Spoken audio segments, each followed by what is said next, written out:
వందనములు ప్రభువా, స్తోత్రములు ప్రభువా, మీకు స్తుతులు ప్రభువా, థ్యాంక్స్ ప్రభువా, కృతజ్ఞతలు ప్రభువా. మా ప్రభువు మా రక్షకుడు యేసయ్యా, కృపణిస్తున్న కృపను మాకు ఇస్తున్నాడు ప్రభువా, జ్ఞానం మాకు ఇస్తున్నాడు ప్రభువా. కృప ఎంచుకున్నావు, జ్ఞానం ఎంచుకున్నావు ప్రభువా. కృపలో మేము ఉన్నాం ప్రభువా, నీ జ్ఞానంలో ఉన్నాం ప్రభువా. ఎంత మంచి భాగ్యం నాకు ఇచ్చావు ప్రభువా. వందనములు యేసయ్యా, థ్యాంక్స్ యేసయ్యా. అభివృద్ధి ఉంది ప్రభువా, అభివృద్ధి పొందిరి అని చెప్తున్నాం ప్రభువా, అభివృద్ధి పొందిరి అని చెప్తున్నాం ప్రభువా, అభివృద్ధి పొందిరి అని చెప్తున్నాం ప్రభువా. మీ కృప జ్ఞానం ఏమైనా చేస్తాయి ప్రభువా, మీ కృప జ్ఞానం ఏమైనా చేస్తాయి ప్రభువా. పేతురు పైకి రాలేడు ప్రభువా, వచ్చే అవకాశం లేదు ప్రభువా. సైతాను బలంగా అడ్డుకున్నాడు ప్రభువా, కానీ ఆశ్చర్యకరంగా ఎవరికి అర్థం కాని విధంగా వృద్ధిలోకి వచ్చాడు ప్రభువా. ఊహించిన వృద్ధి వచ్చింది ప్రభువా. మా ప్రభు, మా దేవ, మా రక్షకుడు యేసయ్యా, మా వెంట కృపనుంచావు, కృపలో ఉంచుకున్నావు. కృప యందును జ్ఞానముందును యేసయ్యా మేము ఉంచబడ్డాం. మా స్థితి మా స్థాయి ప్రభువా. నాకు ఆ కృపనిచ్చావు, నాకు ఆ భాగ్యం ఇచ్చావు యేసయ్యా. సహవాసాన్ని మీ కృప యందు మీ జ్ఞానం ఉంచుకున్నావు ప్రభువా. దేవా మీకు వందనములు ప్రభువా. ఎక్కడ బలహీనంగా ఉన్నామో ఆ చోట ఆశ్చర్యకరంగా యేసయ్యా పేతురులాగా మేము బలపరచబడుతున్నాం ప్రభువా. పేతురు వలె యేసు బలమును పొందుకుంటున్నాం ప్రభువా. దేవా, పేతురు చాలా బలహీనమైన వాడు ప్రభువా. నీ శరీరం చాలా బలహీనమని చెప్పావు యేసయ్యా, కానీ ఆశ్చర్యకరంగా బలం పొందుకున్నాడు ప్రభువా. బలవంతుడిగా మార్చావు యేసయ్యా, బలవంతుడిగా మార్చావు. అందరికంటే బలవంతుడిగా మార్చావు యేసయ్యా, అందరికంటే బలమైన వాడిగా మార్చావు యేసయ్యా. మాటలు రానివాడు, మాట్లాడలేనివాడు ప్రభువా, కానీ ఆశ్చర్యకరంగా అందరి ముందు యేసు మాట్లాడేవాడుగా, ఘనమైన వారి మధ్య, గనుల మధ్య, బలమైన వారి మధ్య యేసు మాట్లాడేవాడుగా, యేసు పేతురుని ఆశ్చర్యకరంగా వాడుకున్నా ప్రభువా. Thank you lord. దేవా, మీకు స్తుతులు యేసయ్యా, స్తోత్రములు యేసయ్యా. మాతో మాట్లాడుచున్నావు, మాకు ఈ వాక్యం ఇచ్చావు, మీ ప్రవచన వాక్యం మాకు ఇచ్చావు, వాగ్దాన పూర్వకమైన వాక్యం మాకు ఇచ్చావు ప్రభు. ఈ రాత్రి యేసు ఉదయకాలం తండ్రి ప్రభు, థ్యాంక్ యూ సార్ తండ్రి. యేసు ఆశ్చర్యకరంగా ఎక్కడ బలహీనమో అక్కడ ప్రభు మీ జ్ఞానం చేత మమ్మల్ని అయ్యా బలపరుచున్నా ప్రభు. మీ కృపను మాకు ఇస్తున్నా ప్రభు. యేసు కృపను బట్టి ఆశ్చర్యకరంగా యేసు జరగనివి రాని మాకు వస్తున్నాయి ప్రభు. కృపను బట్టి ఏ చోటుకి మేము పోలేమో ఆ చోటుకి ఆశ్చర్యకరంగా మీ చేత ప్రభు మేము నడిపించబడుతున్నాం ప్రభు. యేసు మీ కృపను బట్టి ఆశ్చర్యకరంగా రాని మాకు అప్పగిస్తున్నా ప్రభు. యేసు మీ జ్ఞానం చేత ఆశ్చర్యకరంగా తండ్రి ప్రభు మాకు మార్గాలు చూపిస్తున్నా ప్రభు. మీ జ్ఞానం చేత ప్రభు యేసయ్య గండములు అపాయములు తప్పించుకుని యేసయ్య మీ యొక్క పరిచయలాగన ఆ పనికి ఆశ్చర్యకరంగా యేసు ఫలమిచ్చేలాగన ప్రభు తండ్రి, యేసు జ్ఞానంతో పనిచేయలాగన నీవే సహాయం చేస్తున్నా ప్రభువా. Thank you lord. ఈ మంచి ఉదయకాలం దేవా మీకు స్తుతులు స్తోత్రములు, కృతజ్ఞతాస్తుతులు ప్రభువా, కృతజ్ఞతాస్తుతులు స్తోత్రములు సాగిలపడి మీకు చెల్లిస్తూ మీకు అప్పగించుకొనొచ్చు. యేసుక్రీస్తు నామమున మీ మంచి ప్రేమగల వాక్కును బట్టి, వాగ్దానపూర్వకమైన పరిశుద్ధ వాక్యమును బట్టి మీకే మహిమ ఘనత ప్రభావాలు చెల్లిస్తూ మీకు అప్పగించుకొనొచ్చు. యేసుక్రీస్తు నామమున ఈ స్తుతి ఆరాధనలు మీకు సమర్పించుకొనొచ్చు. ఆరాధించు ఉన్నాము తండ్రి. ఆమెన్. అందరం దయచేసి కూర్చుందాం దేవుని సహవాసమా. ఎక్కడ వారం అక్కడ మనము దేవుని సముఖంలో మనం కూర్చుందాం. ఈ వారం జరగబోతున్న ప్రార్థనలు, కొన్ని కీలకమైన అవసరమైన ప్రకటనలు కొన్ని ఉండగా వాటి మనం జాగ్రత్తగా మనం విందాం, వాటి కోసం ప్రార్థన చేద్దాం. అలాగే నా యొక్క ప్రార్థనా నియమాలు మనం పాటించి మనం ముందుకు వద్దాం. ఈ సమయాన్ని ఇచ్చిన దేవుని సేవకులకు నా హృదయపూర్వక వందనాలు తెలియజేస్తున్నాను. అలాగే కూడి ఉన్న మీ అందరికీ నా వందనాలు తెలియజేస్తున్నాను. ఈ వారంలో బుధవారము, శుక్రవారము, శనివారం రాత్రి 7:30 యోహాను సువార్త వచనం వెంబడి వచ్చిన ధ్యానము జరుగుతుంది. కాబట్టి మీరందరూ బుధవారము, శుక్రవారము, శనివారము రాత్రికాలము 7:30 యోహాను సువార్త వచనం వెంబడి వచ్చిన ధ్యానం జరుగుతుంది. కాబట్టి మీరందరూ రావాల్సిందిగా ప్రేమతో తెలియజేస్తున్నాను. అలాగే గురువారం రాత్రి 7:30 10వ తారీఖు రాత్రి 7:30 ప్రత్యేక ప్రార్థనా కూడిక ఏర్పాటు చేయబడింది. కాబట్టి మీ అందరూ ఆ ప్రార్థనకు రావాల్సిందిగా, ప్రత్యేకమైన కూడిక మీరు అందరూ హాజరు కావాల్సిందిగా ప్రేమతో తెలియజేస్తున్నాను. మన అందరికి కూడా ఇక్కడే ప్రేమ విందు ఏర్పాటు చేయబడుతుంది. కాబట్టి మీరందరూ గమనించి ఆ ప్రత్యేక ప్రార్థన కూడికలో మీరందరూ వచ్చి దేవుని బలమును పొందుకొని ప్రేమ విందులో అందరూ ప్రేమ విందుని కలిగి మీరు అందరూ వెళ్ళవలసిందిగా ప్రేమతో తెలియజేస్తున్నాను. అలాగే మీ సండే స్కూల్ బిడ్డలందరినీ సండే స్కూల్కి పంపించవలసిందిగా ప్రేమతో తెలియజేస్తున్నాను.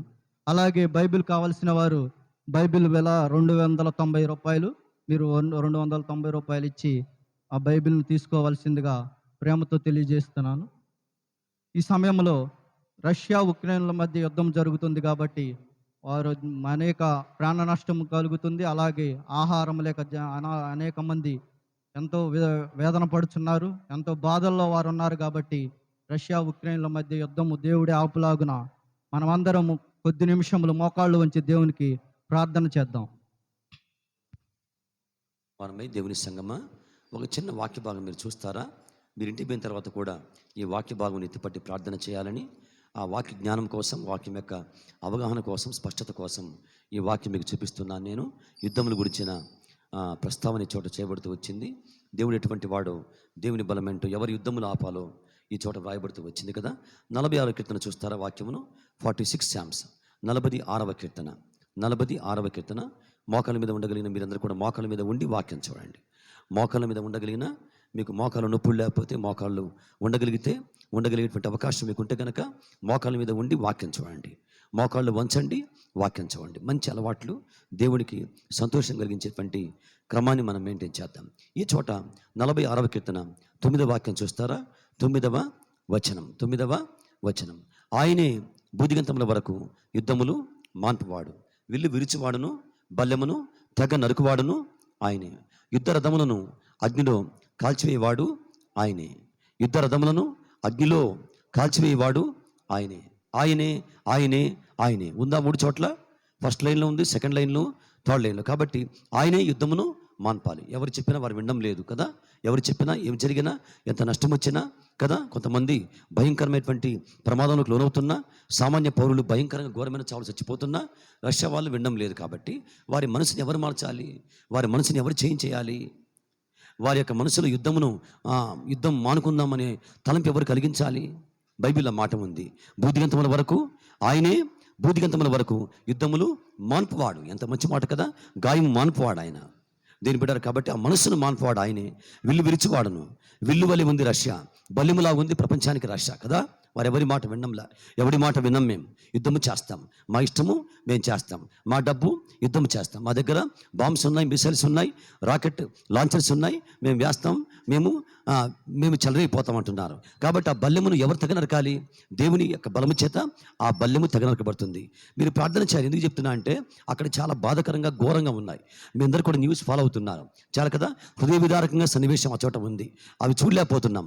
ఆకలి చావులు, ఆకలి కేకలు, చిన్నపిల్లలు కదా, మధ్య వయస్కులు, పెద్దవారు అందరూ ఆకలి చేత అలమటించిపోతున్నారు. కాబట్టి దేని బిడ్డలారా, మనమైతే దేవుని పదాలు పట్టుకొని ఆయనే యుద్ధమును మాన్పోడు కాబట్టి ప్రార్థన చేయాలి. 3వ ఏం చూడండి, యుద్ధ రథములను అగ్నిలో కాల్చివేవాడు కదా. అన్ని కూడా కాల్చివేస్తున్నాయి, ఆ బాంబ్స్ అన్ని కూడా సమస్తాన్ని కాల్చివేస్తున్నాయి.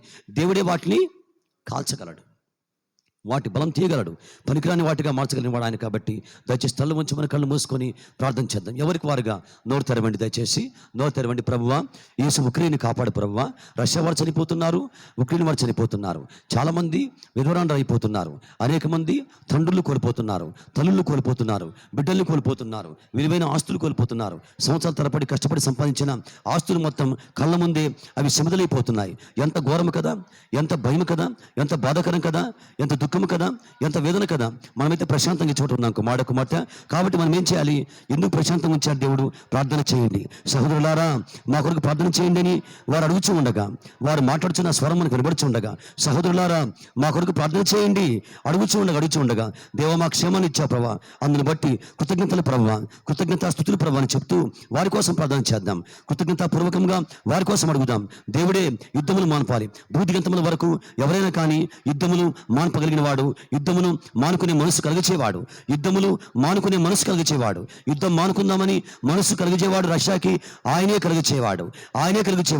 దేశంలో వారికి మధ్య ఆటంకాలు కలిగించేవాడు, దేశంలో అపోజిషన్ కలిగించేవాడు, దేశంలోనే ఆ యొక్క మనసు కలిగించేవాడు. ఇక యుద్ధం వద్దు, ఆగిపోదామని పుతిన్ని అందరూ కూడా ఆ దేశం వారు వేడుకునే వారుగా దేవుడే చేస్తాడు. కాబట్టి ప్రార్థన చేద్దాం. అమాయకులు, చిన్నవారు, స్త్రీలు, పురుషులు చచ్చిపోతుండగా, నరకానికి వెళ్ళిపోతుండగా, అయ్యో వారు చావునికై పట్టబడి నాశనం నాశవంతు పట్టుకు జోగుచుండగా కుమార్తె కుమారుడ చావునికై పట్టబడిన వారిని నువ్వు తప్పించవా? నాశవంతు పట్టుకు జోగుచున్న వారిని నువ్వు రక్షింపవా? ఎలా కాపాడుతాం? ఎలా విడిపిస్తాం? ఎలా తప్పిస్తాం? ప్రార్థన చేత, ప్రార్థన చేత, ప్రార్థన చేత. అగ్ని నుండి లాగినట్లు కొందరు రక్షించండి అనగా ప్రార్థన చేత. ఆశ్చర్యకరంగా ఆ అగ్నిలో కాలిపోతున్న వారు, మంటలో కాలిపోతున్న వారు, బాంబులు వేచి ఉండగా మంటలు భయంకరంగా చెలరేగుతున్నాయి. జనావాసాల మీద, గృహాల మీద బాంబ్స్ వేస్తున్నారు, ఆ మిసైల్స్ వేస్తున్నారు. ఘోరమైన విషయం అది. ఇంకా ఏం జరుగుతుందో, ఈ యొక్క యుద్ధం ఎవరిని అంటుకుంటుందో, యుద్ధం ఏ దేశాన్ని అంటుకుంటుందో, ఈ యుద్ధంలో ఎంతమంది దిగుతారో, ఆ దేనికి దారితీస్తుందో, ఎంత ప్రమాదం కదా, వ్యర్థమైన విషయం కదా. ఇంత జ్ఞానం కలిగి కూడా, ఇంత జ్ఞానం కలిగిన కాలంలో కూడా ఇలాగ చంపుకోవడం, అజ్ఞానంగా క్రూరంగా చంపుకోవడం, అయ్యో ఎంత ఘోరం విషయం కదా. అయ్యో ఎంత బాధ కలిగించే విషయం. అయ్యో దేవుడు అల్లాడిపోతున్నాడు కాబట్టి యుద్ధ రథములు ఆయనే కాల్చివేయలాగిన, దహించు అగ్ని అయినటువంటి మన దేవుడే యుద్ధ రథములను అగ్నిలో ఆయనే కాల్చివేయలాగిన, దహించు అగ్ని అయినటువంటి ఆయన, అగ్ని అంటే ఆ యొక్క యుద్ధ రథములు ఆయనే కాల్చలాగన అగ్ని చేత. దేవుడే ఆ మనసును కాల్చలాగన, అంతర్ధానం చేయలాగన, విడివిడిచలాగన, ఆ బల్యమును దేవుడే తెగనడుకులాగన, ఆ రెండు దేశాల మధ్య వచ్చిన ఆ బల్యం లాంటి సమస్యను దేవుడే తెగనడుకులాగన, దేవుడే తెగవేయలాగన. ప్రార్థన చేద్దాం.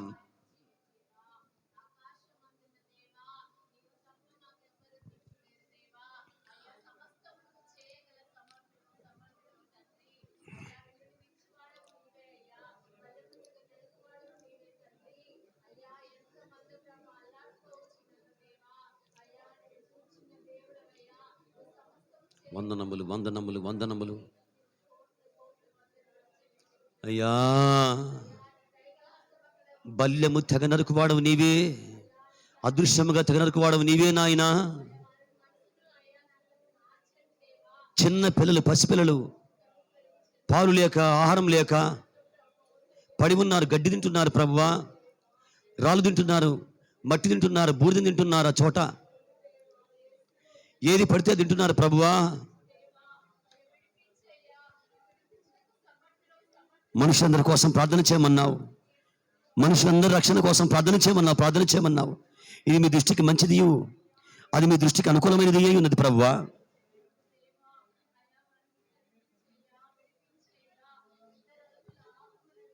అనుకూలమైన దీనై ఉన్నది. దేవా మీకు వందనములు మీకు చెల్లించుచున్నాను.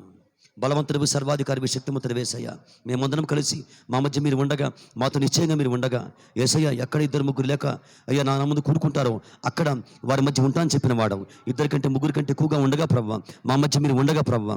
యేసయ్య మీ పాదాల మీద పడి అడుగుచూ ఉండగా, మీ పాదముల మీద పడి మేము అడుగుచూ ఉండగా ఆదుకునమని విల్లు విరిచివాడవు నీవే, బల్యమును తెగ నరుకువాడవు నీవే. కాబట్టి రష్యా, ఉక్రెయిన్ మధ్య పుట్టిన ఈ యొక్క యేసు బల్యము తండ్రి నీవే తెగ నరికి ఆశ్చర్యకరంగా యుద్ధం మానుకునే మనసు కలిగించమని యేసు పుత్రుని దర్శించండి ప్రభువా. అయ్యా కసిచేత, పగచేత బలముగా యేసు తను చెలరేగి వస్తుండగా, ఎవరి మాట వినకుండా యేసు భయంకరంగా చెలరేగుతుండగా నీవే అడ్డుకొనగలవు. దేశంలో ఆ మనసు కలిగించండి. ఇక చాలు, యుద్ధం వద్దని ఆ దేశంలోని తని ప్రభువా యేసు ఆలోచన కలిగించండి ప్రభువా. నువ్వు ఏమైనా చేస్తావు కాబట్టి, ఎవరినో కొన్ని వాడుకుంటావు కాబట్టి, ఎవరినో కొన్ని ప్రభువా మధ్యవర్తిగా వాడుకుంటావు కాబట్టి, ఆలోచన కలిగిస్తావు కాబట్టి, తలంపు కలిగిస్తావు కాబట్టి, యెహోవా చేతిలో రాజు హృదయము నీళ్ల కాలువల వలె ఉన్నది కాబట్టి, యేసయ్యా మీ చేతిలో రాజుల హృదయము నీళ్ల కాలువల వలె ఉంది కాబట్టి, నీళ్ల కాలువ వలె మలిచేస్తావు కాబట్టి, తిప్పేస్తావు కాబట్టి, ఆశ్చర్యకరంగా యుద్ధమును మాన్పండి. బూదిగంతముల వరకు యుద్ధమును మాన్పువాడు నీవే ప్రభువా, నీవే ఎలాగైనా మాన్పువాడు కాబట్టి నీవే సహాయం చేయమని, ఆదుకునమని, నెమ్మది కలిగించమని, ఇది ప్రపంచాన్ని అంటుకొనకుండా దేవా సహాయం చేయమని, క్షేమాన్ని కలిగించమని, మా దేశమును కాపాడి బలపరచండి. మా దేశాన్ని ఆదుకుని ప్రభువా క్షేమకరంగా ఉండేలాగన మా దేశమును బలపరిచి వదిలి చేయండి. మా దేశాన్ని ప్రభువా అయ్యా యేసయ్య ఆదుకోనండి, వదిలి చేయండి, బలపరచండి. క్షేమకరంగా, నెమ్మదిగా, ప్రశాంతంగా ప్రభువా మీ చేత అయ్యా స్వస్థ అయ్యా పరచబడిన దేశముగా మీరు బాల్చి బలపరచండి, సహాయం చేయండి. యేసునామమున మీకు అప్పగించుకొనుచు, కుటుంబాలు కోల్పోయిన వారు, తల్లిని కోల్పోయిన వారు, అయ్యా తండ్రులు కోల్పోయిన బిడ్డల్ని, భార్యను కోల్పోయిన వారు, భర్తను కోల్పోయిన వారు ఎంతోమంది అయ్యా అగ్నికి ఆహుతైపోయి ఉండగా మీ గాయము చేత ఈ గాయం కట్టుమని యేసునామమున నమ్ముచున్నాము తండ్రి. ఆమెన్. అందరము దయచేసి అక్కడ మనం కూర్చుందాం. ఈ సమయంలో మన మధ్య ఉన్న సహోదరుడు సుందర్ వచ్చి మిషనరీ యొక్క జీవిత చరిత్రను మనకు వినిపించవలసిందిగా ప్రేమతో తెలియజేస్తుంది.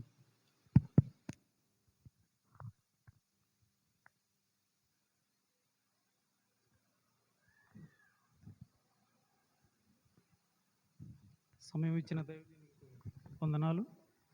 అలాగే చేరువున్న మీ అందరికీ ప్రభువైన యేసుక్రీస్తు నామములో వందనాలు తెలియజేస్తున్నాను. ఒక మిషనరీ జీవిత చరిత్రను మనం చదువుకుందాం.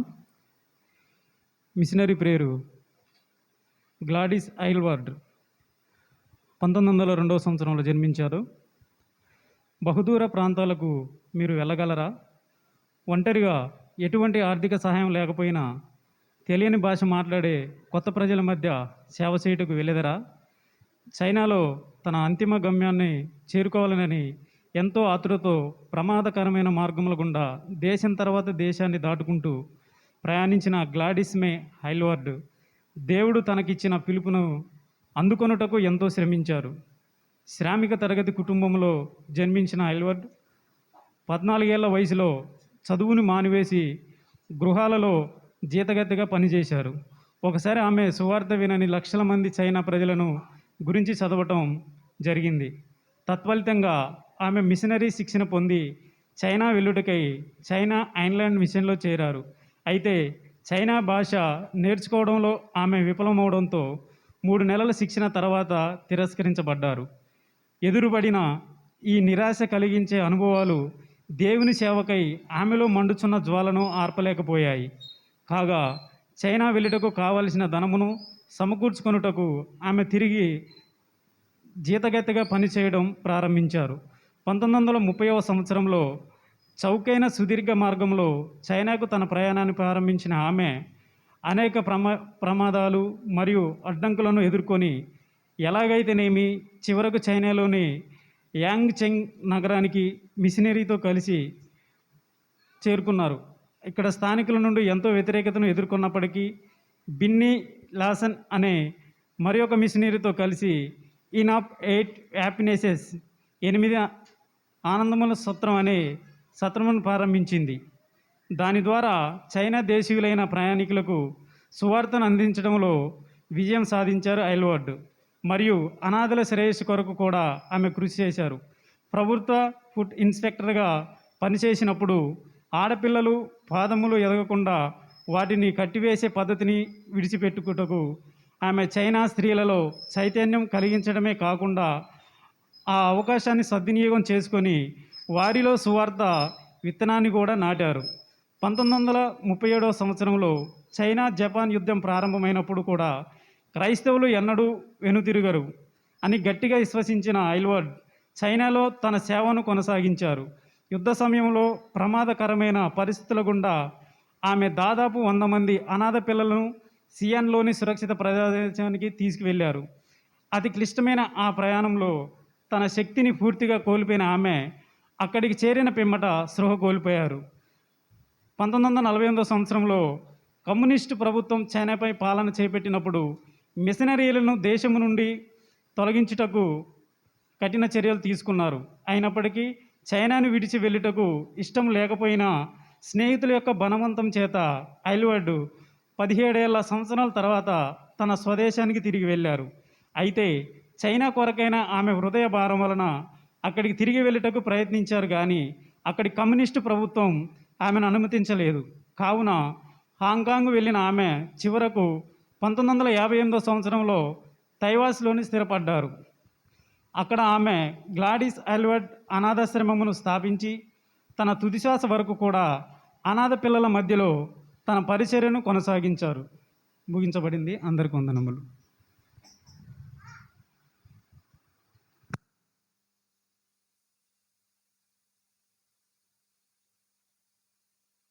మరొకసారి యేసయ్య పరిశుద్ధమైన నామమున అందరికీ వందనములు చెల్లించు. దేవుని సంగమా, మిమ్మల్ని కూడా వాక్యంలోనికి ప్రేమ చేత నేను ఆహ్వానించి ఉన్నాను.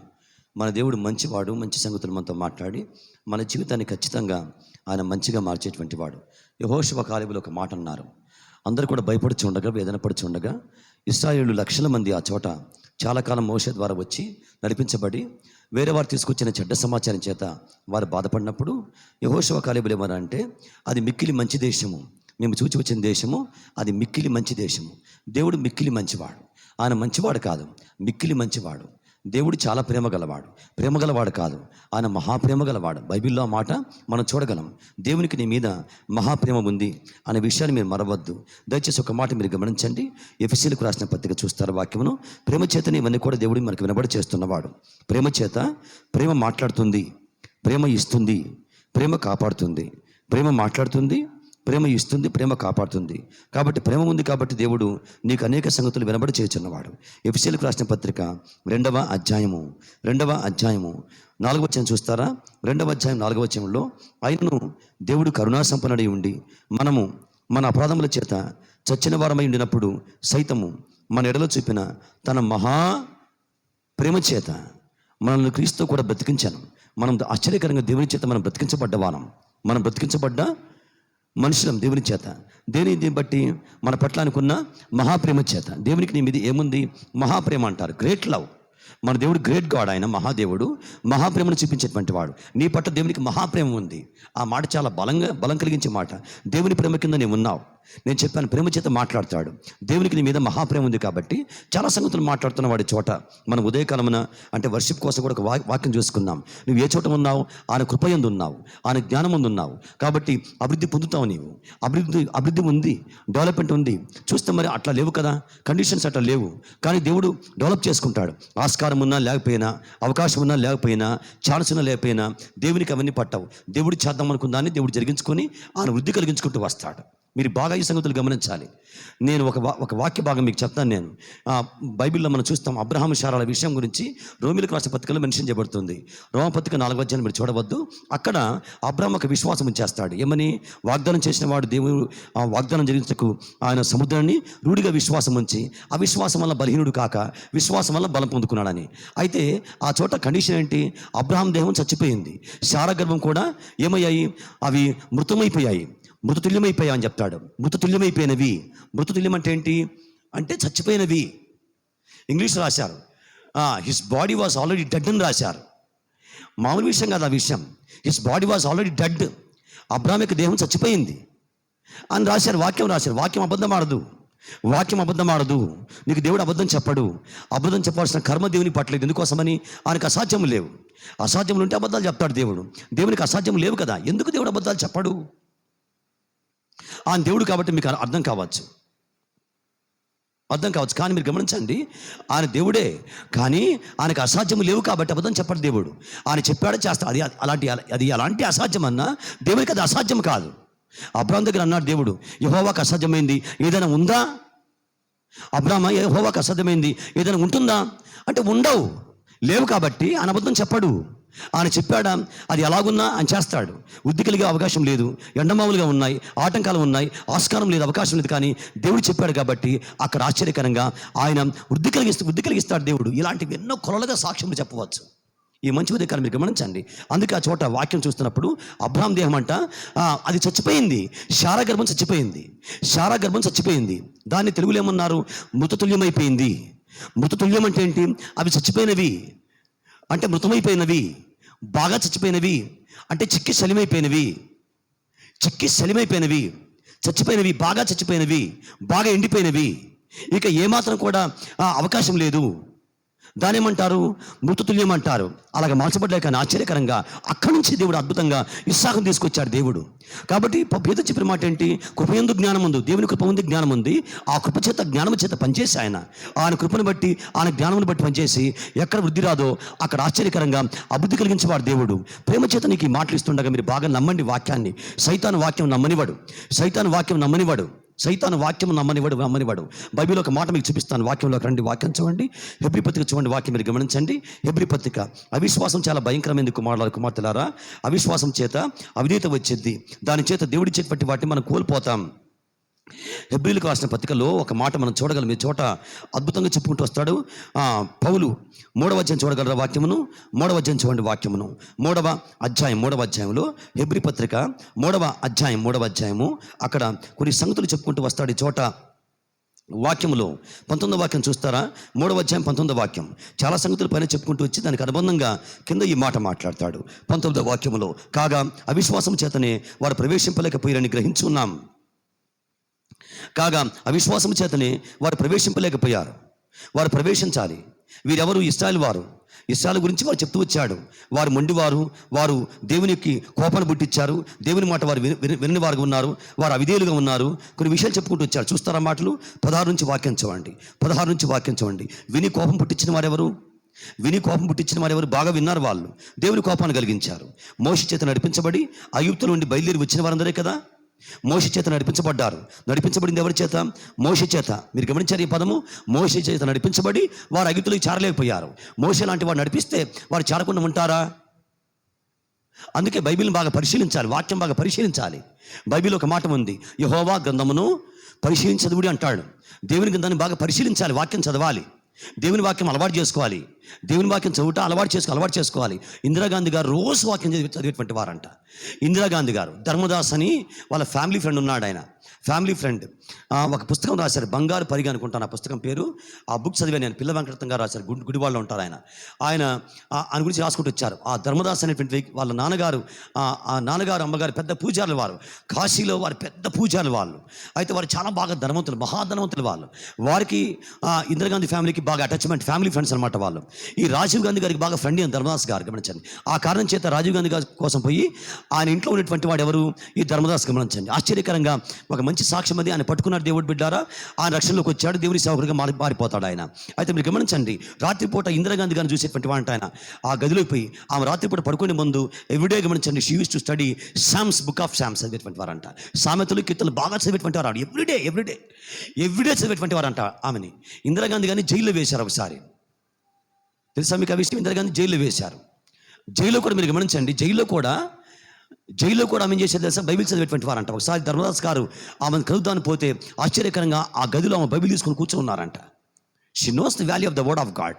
కాబట్టి మీరు గమనించండి దేవుని బిడ్డారా, నేను వారిని పోల్చి మీకు చెప్పడం కాదు, కానీ మీరు చిన్నగా అలవాటు చేసుకోండి.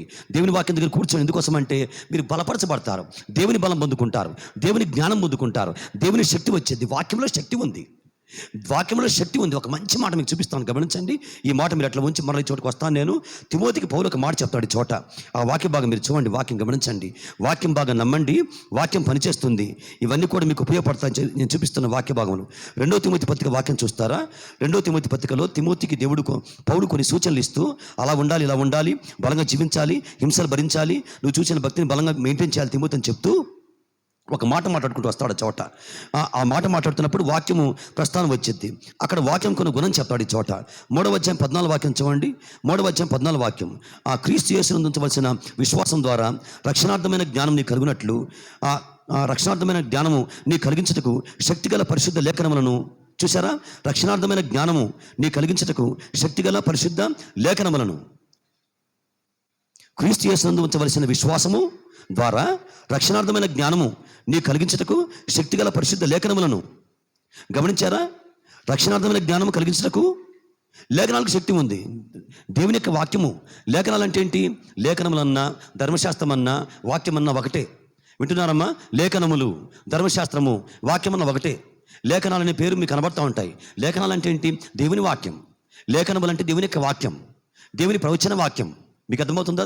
ధర్మశాస్త్రము, వాక్యము, లేఖనాలు అంటే 3 కూడా సరిసమాన అర్థమై వస్తుంటాయి. ఇక్కడ పౌలు తిమోతి చెప్తున్నాడు, తిమోతి ఆ రక్షణార్థమైన జ్ఞానం నీ కలిగించుటకు. బాగా వినండి, రక్షణార్థమైన జ్ఞానము, నీ కుటుంబాన్ని రక్షించుకునే జ్ఞానము నీకు ఎవరు కలిగిస్తారు? దేవుని శక్తిగల పరిశుద్ధ లేఖనాలు నీకు కలిగిస్తాయి.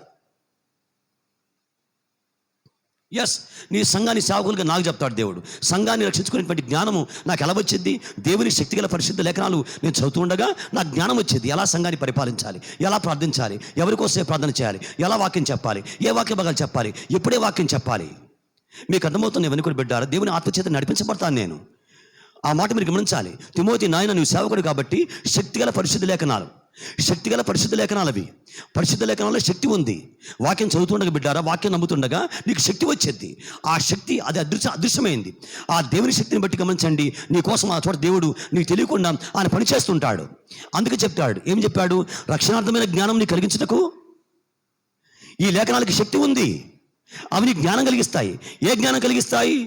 రక్షణార్థమైన జ్ఞానం కలిగిస్తాయి. అంటే నేను రక్షించుకుంటా, వేరే వాళ్ళని రక్షిస్తావు. రక్షణార్థమైన జ్ఞానం అంటే ఏంటి? నిన్ను రక్షించుకుంటావు, వేరే వాడిని రక్షించుకుంటావు. నిన్ను కాపాడుకుంటావు, వేరే వాడిని కాపాడుకుంటావు. దేవుని చిత్తం అంతా అదే. నువ్వు బాగుండాలి, వేరే వాడిని బాగు చేయాలి. నువ్వు ఆదుకొనబడాలి, నువ్వు వేరే వాడిని ఆదుకోవాలి. నువ్వు దీవించబడాలి, వేరే వారికి దీవెనివ్వాలి. నువ్వు వాక్యం బాగా నేర్చుకోవాలి, వేరే వారికి నువ్వు వాక్యం చెప్పాలి. నువ్వు బలపరచబడాలి, నీ బలం వేరే వారికి ఇవ్వాలి. నువ్వు బాగా డబ్బు సంపాదించుకోవాలి, నీ డబ్బులు కొంచెం వేరే వారికి ఇవ్వాలి. నువ్వు ఆహారం బాగా కలిగి ఉండాలి, నీ ఆహారంలో కొంచెం బీదలకు నువ్వు ఇవ్వాలి. నువ్వు దేవుని కోసం బాగా ప్రార్థించాలి, ఆ ప్రార్థనలో గమనించండి, అందరి కోసం బాగా ప్రార్థించాలి. నువ్వు బలపరచబడాలి, నీ చేత బలం బయటికి వెళ్ళాలి. నువ్వు దీవించబడాలి, నీ చేత దేవుని బయటికి వెళ్ళాలి. అంటే అర్థం ఏంటి? నువ్వు వెలుగై ఉన్నావు. నువ్వు వెలుగై ఉన్నావు అంటే ఏంటి? నీ ద్వారా వెలుగు బయటికి రావాలి. మనుషులు మీ సత్యాలు చూచి పరలోకమందున మీ తండ్రిని మహింపరచినట్లు వారి దగ్గర మీ వెలుగు ప్రకాశింపలేనంట. అంటే ఏంటి? వెలుగును ప్రకాశింప చేస్తాం, వెలుగును పొందుకుంటాం, వెలుగు ప్రకాశిస్తుంది. దేవుని దగ్గరికి పోతాం, కూర్చుంటాం, గడుపుతాం, వెలుగును మనం పొందుకుంటాం. దాని చేత ఆశ్చర్యకరంగా మీరు గమనించారా? వెలుగు బయటకు వచ్చింది. మోషే దేవుని దగ్గర కూర్చున్నాడు 40 days. మీరు గమనించారు బిడ్డారా? సీనాయి కొండ మీద కూర్చున్నాడు. కిందకు వచ్చాడు, మీరు చూసారా? ఆశ్చర్యకరంగా ఆయన ముఖమును వేరే వారు చూడలేకపోతున్నారు. ఆయన ముఖం ప్రకాశిస్తుంది, ఆ చర్మం అంత ఆశ్చర్యకరంగా ప్రకాశిస్తుంది. కారణం ఏంటి? దేవునితో గడిపితే అన్ని మార్పుల కారణం గమనించాను బిడ్డారా. సమస్త మార్పులకు నువ్వు దేవుని దగ్గర కూర్చోవడమే కారణం. You have to SIT with God. దేవునితో కూర్చోవడమే. నువ్వు ఎక్కడ ఉన్నావు, ఏ చోట ఉన్నావు గమనించండి. అక్కడ ప్రశాంతంగా టాక్ విత్ గాడ్. నీ దగ్గర దేవుడు ఉన్నాడు, నీ ఎదుట ఆయన ఉన్నాడు, నీ ఎదుట ఆయన ఉన్నాడు, నీ ఎదుట ఆయన ఉన్నాడు, నీ పక్కన ఆయన ఉన్నాడు. ఈ మాట మీరు బాగా నమ్మాలి. చూడండి, ఆ మాట మీరు గమనించండి. నేను మరల వాక్యంలోకి వస్తాను. దయచేసి అపోస్తుల కార్యం చూస్తారా? వాక్యం మీరు గమనించండి. అపోస్తుల కార్యములు ఏమని బలంగా నమ్మాలి? కొన్ని సంగతులు మనం బలంగా నమ్మాలి. అవిశ్వాసం లేకుండా, సందేహం లేకుండా మనం గట్టిగా హత్తుకోవాలి. వాటిని దృఢంగా నమ్మాలి, స్థిరంగా నమ్మాలి. అపోస్తుల కార్యంలో ఒక మాట మనం చూడగలం. పేతురు ఆ విషయం చెప్తాడు ఈ చోట. దయచేసి 2వ అధ్యాయం చూడండి. వాక్యమును 2వ అధ్యాయం 25వ వాక్యం చూస్తారా? 2వ అధ్యాయము 25వ వచ్చిన వాక్య భాగం చూడండి. 25వ వచనం చూస్తారా? వాక్యమును ఆయన గురించి దావీదిట్లనెను, అంటే దేవుని గురించి దావీదు అన్నాడు, నేను ఎల్లప్పుడూ నా ఎదుట ప్రభువును చూచి ఉంటిని. ఆయన గురించి దావీదిట్లనెను, నేను ఎల్లప్పుడూ నా ఎదుట ప్రభువును చూచి ఉంటిని. ఆయన నా కుడిపార్శ్వం ముందు ఉన్నాడు గనుక నేను కదల్చబడను. మీరు గమనించారు ఈ మాట. నేను ఎల్లప్పుడూ నా ఎదుట ప్రభువును చూచి ఉంటిని. అంటే ఎల్లప్పుడూ నీ ఎదుట ప్రభువు ఉన్నాడు. నీ ఎదుట ఎల్లప్పుడూ దావీదు చెప్తున్నమాట, నేను ఎల్లప్పుడూ నా ఎదుట ప్రభువును చూచి ఉంటుని. మీరు గమనించండి బిడ్డారా, నీవు ఎల్లప్పుడూ కూడా నీ ఎదుట ప్రభువు ఉన్నాడు. ఇలాంటి వాడుగా దేవుడు ఉన్నాడు. దేవుని ఉనికి గురించి చెప్తున్నవాడు. దేవుని ఉనికి అందుకంటాడు మోషేతోటి, మోషే ఉన్నవాడు అనువాడు ఎందుకలా భయపడతావు, ఎందుకలా కురిగిపోతావు, ఎందుకలా నువ్వు చదివిపోతావు, నేను చేస్తానా చేయలేనా, ఉంటానా ఉండలేనా, నేను ఓడిపోతానేమో, నేను భయపడతానేమని కదా మనం భయపడుతూ ఉంటాం. సైతాను భయపెట్టేవాడు. సైతాను బాగా గమనించండి. మనం చేయగలం కానీ మనం చేస్తాం కానీ వాడు బాగా భయపెట్టేవాడు. గమనించండి. అంటే దాని చేత అంటే మనం ఏది చేయగలమో దాన్ని కూడా చేయలేని వారుగా మనం చేయడం సైతానుకున్న గుణం. భయం కలిగించేవాడు. గుర్తుపెట్టుకోండి, భయం దేవుని వల్ల పుట్టలేదు. గమనించండి బిడ్డారా. భయం కానీ పాపం కానీ గమనించండి, దేవుని వల్ల పుట్టినవి కావవి. వాటికి మూలం దేవుడు కాదు. మూలం దేవుడు కాదు. దేవుడు ధైర్యమునకు, నిరీక్షణకు, శక్తికి ఆయన మూలమైన వాడు. దేవుడి శక్తికి, ప్రేమకు, నిరీక్షణకు, నిగ్రహ శక్తికి ఆయన మూలమైన వాడు. అవే నుంచి వస్తాయి. కాబట్టి భయం కలిగించేవాడు. నువ్వు చేస్తావు, నువ్వు చేయగలవు, నువ్వు ఉండగలవు, నువ్వు పోరాడతావు, నువ్వు ఫైట్ చేస్తావు, నీ వల్ల అవుతుంది కానీ గమనించండి, భయం కలిగిస్తాడు వాడు. భయం కలిగించిన కారణం చేత గమనించండి మనం చేయగలం కానీ దాని చేత మనం చేయలేని వారుగా మిగిలిపోతాం. ఇది సైతానుకున్న ఒక మంచి స్ట్రాటజీ. ఇది గమనించండి. భయం కలిగించడం. అందుకే బైబిల్లో ఒక మాట ఉంది, చూస్తారా మాట? ఈ మాట మీరు అట్లా ఉంచి రండి, వాక్యంలోకి రండి. ఇర్మియా గ్రంథంలోకి రండి, వాక్యం చూడండి. ఈ మాట అట్లా ఉంచి నేను బిడ్డారా, ఇర్మియా గ్రంథంలోకి రండి. ఇవన్నీ కూడా మీకు అవసరమైనవిగా ఉన్నవి కాబట్టి నేను ఈ వాక్య భాగాన్ని మీకు చూపిస్తున్నాను. నేను ఇర్మియా గ్రంథం చూడండి, వాక్యమును 1వ అధ్యాయంలో ఈ మాట మనం చూడగలం. ఈ చోట ఇర్మియాను దేవుడు బాగా బలపరుచుకుంటున్నాడు. ఇర్మియా బాగా భయపడుతున్నాడు. గమనించండి, బాగా భయం పట్టుకుంది ఇర్మియాను. చాలా కారణాలు చెప్తున్నాడు ఆ చోట దేవుడు చివరికి చెప్పిన మాట ఏంటి గమనించండి. 18వ వాక్యం చూడండి. 18వ వచనంలో బిడ్డారా, 18వ వచనంలో ఈ చోట బలముగా చెప్పినటువంటి మాట 17వ వాక్యం చూస్తారా? 1వ అధ్యాయం 17వ వాక్యం. కాబట్టి నువ్వు నడుము కట్టుకొని నిలబడి, చూసారా? కాబట్టి నువ్వు నడుము కట్టుకొని నిలబడి నేను నీకు ఆజ్ఞాపించినంతయు వారికి ప్రకటన చేయము, భయపడకము. చూసారా? ఇర్మియా ప్రకటించి బలంగా చెప్పు అని చెప్తే మనాడు ఇర్మియా భయపడకము. వై? బికాస్ కారణం ఏంటి? లోపల బాగా భయం ఉంది ఇర్మియాకు. లోపల బాగా భయం ఉంది. ఈ మాట మీరు అట్లా ఉంచండి. రండి వాక్యంలోకి రండి. అపోస్తల కార్యం చూడండి, గమనించండి. అపోస్తల కార్యం చూస్తారా వాక్యం బిడ్డారా? అపోస్తల కార్యం పౌలు భయపడ్డు, కానీ భయపడ్డాడు. పౌలు భయపెట్టేటువంటి వాడు, భయం కలిగించేటువంటి వాడు. భయపడిన వారు కూడా భయం కలిగించేటువంటి వాడు పౌలు. కానీ పౌలు కూడా ఒక చోట భయపడ్డాడు. 18వ అధ్యాయం చూడండి, వాక్యం గమనించండి. 18వ అధ్యాయం బిడ్డారా, 18వ అధ్యాయం చూస్తారా వాక్యమును? అపోస్తల కార్యములు 18వ అధ్యాయంలోకి రండి, వాక్యంలోకి రండి. ఈ చోట పౌలు బాగా వాక్యం చెప్దాం అనుకుంటాడు, కానీ ఆ చోట కొన్ని అడ్డంకులు వస్తాయి. అడ్డంకులు సహజమే, కానీ వాటి మధ్య దేవుడు మనతో ఉండి మనం ఏమి చేయాలో దాని మంచి దేవుడు చేపిస్తాడు. గమనించాలి వాక్యం. 9వ వాక్యం చూస్తారా? 9వ వాక్యం 18వ అధ్యాయం 9వ వాక్యం చూడండి. రాత్రివేళ దర్శనమందు ప్రభు అంటే సాక్షాత్ యేసు ప్రభు వారు వచ్చేవాడు. సాక్షాత్ యేసయ్య మాట్లాడుతున్నవాడు. రాత్రివేళ దర్శనమందు వచ్చి ప్రభు అంటున్నాడు, నేను నీకు తోడై ఉన్నాను, నువ్వు భయపడక మాట్లాడు. పౌలును మాట్లాడు, భయపడకుండా మాట్లాడు, మౌనంగా ఉండవద్దు. అంటే పౌలు ఏమనుకున్నాడు? మౌనంగా ఉందాం. ఎందుకోసమని భయం పట్టుకుంది. ఎందుకోసమని వారు ఆటంకాలు కలిగిస్తున్నారు. ఆ చోట భయంకరంగా దూషించారు వాళ్ళు. చూస్తారు ఒక మాట, గమనించండి. 6వ వాక్యం చూస్తారా? 6వ వాక్యం చూడండి. వారు ఎదురాడి దూషించినప్పుడు ఎందుకోసమని ఆటంకాలు వచ్చాయి? 5వ వాక్యం చూడండి. శీలయు తిమోతియు మాసిదోనియ నుండి వచ్చినప్పుడు పౌలు వాక్యము బోధించేందు ఆతృత గలవాడై, అంటే బాగా ఆశ కలిగిన వాడై, ఆతృత గలవాడై ఉన్నాడు. అయితే ఆటంకాలు బలంగా వచ్చాయి. అప్పుడు దేవుడు ఆదుకున్నాడు, ఉద్ధరించాడు, సహాయం చేశాడు. ఏమని చెప్తున్నాడు? పౌలు, నువ్వు భయపడక మాట్లాడము, మౌనంగా ఉండవద్దు. ఎందుకోసమని? నేను నీకు తోడై ఉన్నాను. మీరు గమనించారు బిడ్డారా? భయపడవద్దు. దేవుడు భయం కలిగించేవాడు కాదు. ఇర్మియాతో కూడా అదే మాట అన్నాడు. ఇర్మియా, నువ్వు బలంగా చెప్పు, భయపడకము. చూడండి వాక్యంలోకి రండి, 1వ అధ్యాయం చూడండి. ఇర్మియా గ్రంథం 1వ అధ్యాయంలోకి వస్తారా? చాలా మంచి మాట. ఆ మాట ధైర్యపరుచుకుని బిడ్డలు వాక్యానికి అప్పగించుకుందాం. దేవుని ఆత్మ నీ అంతరంగంలో వాక్యం నార్చుండగా, వాక్యం నీకు సహాయం చేస్తుండగా, ఆ వాక్య భాగాలు బాగా నమ్మండి. మన టాపిక్ అవిశ్వాసం. ఆ చోటుకి నేను వస్తాను. ఈ చోట వాక్యం దగ్గర గమనించిన వాక్యం చూడండి. చోట 17వ వాక్యం ఏంటి? కాబట్టి నీవు నడుము కట్టుకొని నిలబడు. మనసు, నడుమంటే ఏంటి? బైబిల్ భాషలో మనసు అంటారు. మనసు అంటే మనసు బాగా బలపరుచుకో, మనసు నిబ్బరంగా ఉంచుకో, మనసు శాంతివంతంగా ఉంచుకో, మనసులో కలవరం రానివద్దు, ఊరుకూరుకనే నువ్వు కలవరపడవద్దు, అనుమానం కలిగి ఉండవద్దు. నీ మనసు ప్రశాంతంగా ఉంచుకో, దేవుడు తోడుగా ఉంటాడు. అంటే ఏంటి? మనసు ప్రశాంతంగా ఉంచుకో అర్థం ఏంటంటే దేవుని బాగా నమ్ము. దేవుని బాగా నమ్మిన కాలం చేత మీరు గమనించండి, మన మనసు ప్రశాంతంగా ఉంటుంది. దేవుడు చూసుకుంటాడు, దేవుడు ఉన్నాడు, ఆయన చూసుకొనిచున్నాడు, ఆయన పని చేస్తాడు, ఆయన ఆదుకుంటాడు. యెహోవా ఈరేగా ఉన్నాడు, ఆయన ఆశ్చర్యకరంగా సమకూర్చుకుంటాడు, ఆయన బలముగా పనిచేయుచున్నాడు, ఆయన మన నిద్రపోతుండగా మన కోసం పనిచేయుచున్నాడు, ఆయన సమస్య రాకముందే మన కోసం పనిచేయుచున్నాడు. మీరు గమనించాలి ఈ మాటలు. సమస్య రాలా, ఆయన ముందుగానే మన కోసం పనిచేయుచున్నవాడు. సమస్య వచ్చాక మనకు అర్థమవుతుంది. సమస్య రాకముందే ఆ సమస్య కోసం ఆశ్చర్యకరంగా పనిచేస్తాడు దేవుడు. సమస్య రాలేదు, కష్టం రాలేదు. గమనించండి బిడ్డారా, ఆ కష్టం రాకముందే, సమస్య రాకముందే దేవునికి మన దగ్గర దానికోసం ప్లాన్ ఉంటుంది. దేవుని దగ్గర ప్లాన్ ఉంటుంది. ఆ విషయం దేవుని యొక్క వాక్యం ఉంది. యోసేపు అంటాడు, మీకంటే ముందుగా మీకోసం పంపించాడు, మీరు ఇప్పుడు వచ్చే మీ భయపడుతున్నారు. వారికి అనలతో అంటాడు, అనలారా మీరు దుఃఖపడవద్దు, భయపడవద్దు. ఎందుకోసమని?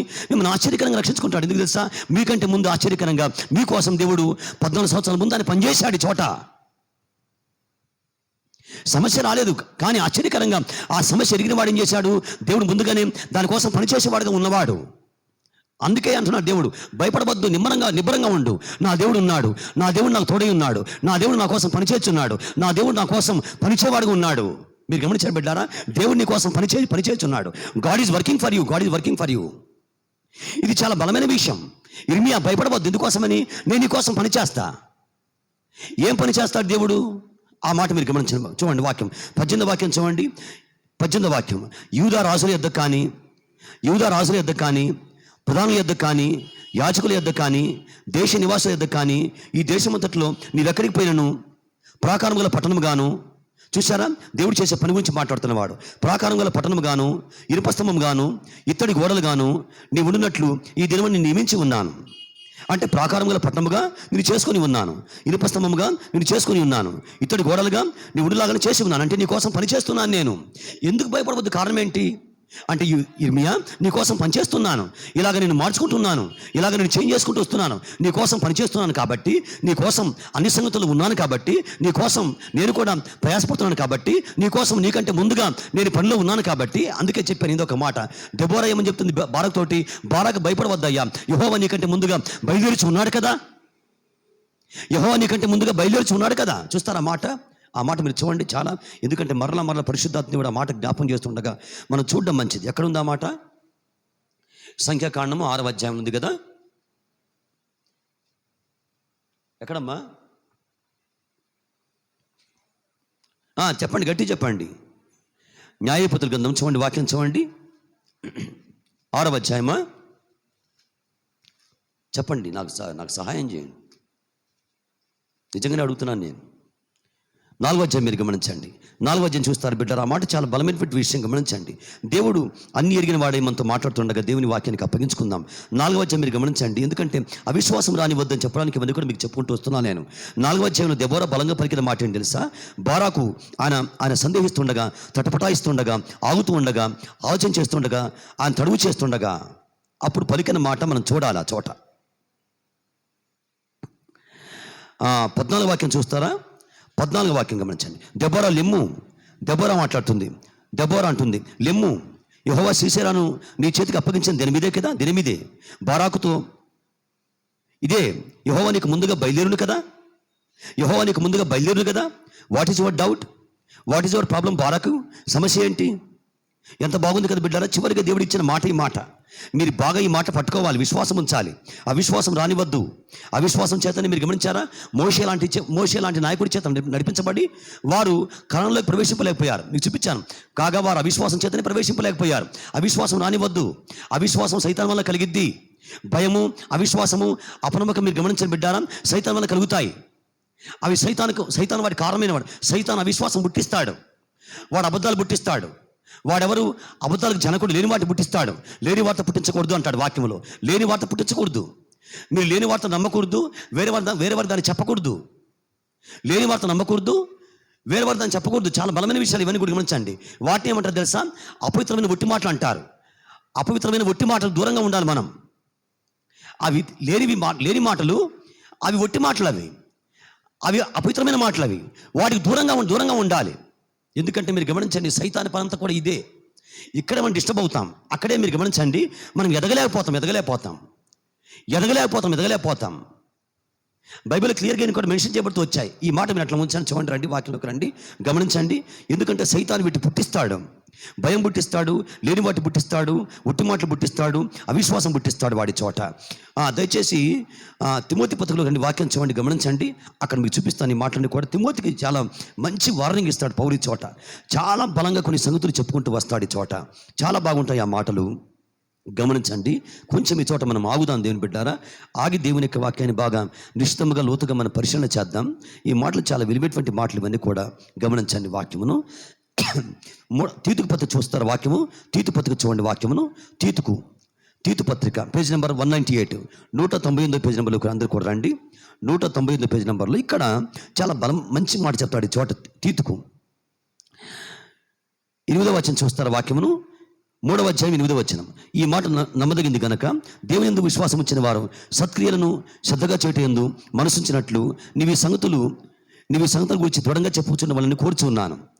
ఈ సంగతుల గురించి దృఢంగా చెప్పాలి సంఘానికి అని చెప్తున్నాడు ఈ చోట.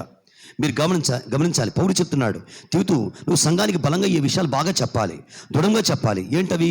ఇది మంచిది, మనుషులకు ప్రయోజనకరమైనవి ఉన్నవి, కానీ అవివేక తర్కములను చూడండి, అవివేక తర్కములను, వంశావళను, కలహములను, ధర్మశాస్త్రం గురించిన వివాదములను, నిష్ప్రయోజనమును, వ్యర్థమునైనవి గనక వాటికి దూరంగా ఉండుము.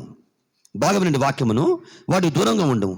మతభేదములు కలిగించు మనుషునికి 1-2 మార్లు బుద్ధి చెప్పిన తర్వాత వారిని విసర్జించము. అట్టివాడు మార్గం తప్పి బాగా వినండి, అట్టివాడు మార్గం తప్పి తనకు తానే శిక్ష విధించుకున్న వాడై పాపం చేయుచున్నాడని నీ వెరుగుదు. మీరు గమనించారా? భేదాలు కలిగించేటువంటి వారు ఎటువంటి వారంట?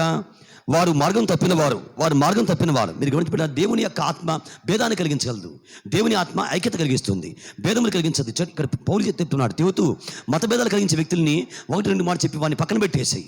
ఎందుకో తెలుసా? వారు మార్గం తప్పిన వాళ్ళు దేవుని మార్గాన్ని విడిచిన వారు. మనం దేవుని మార్గాన్ని పట్టుకున్న వారం.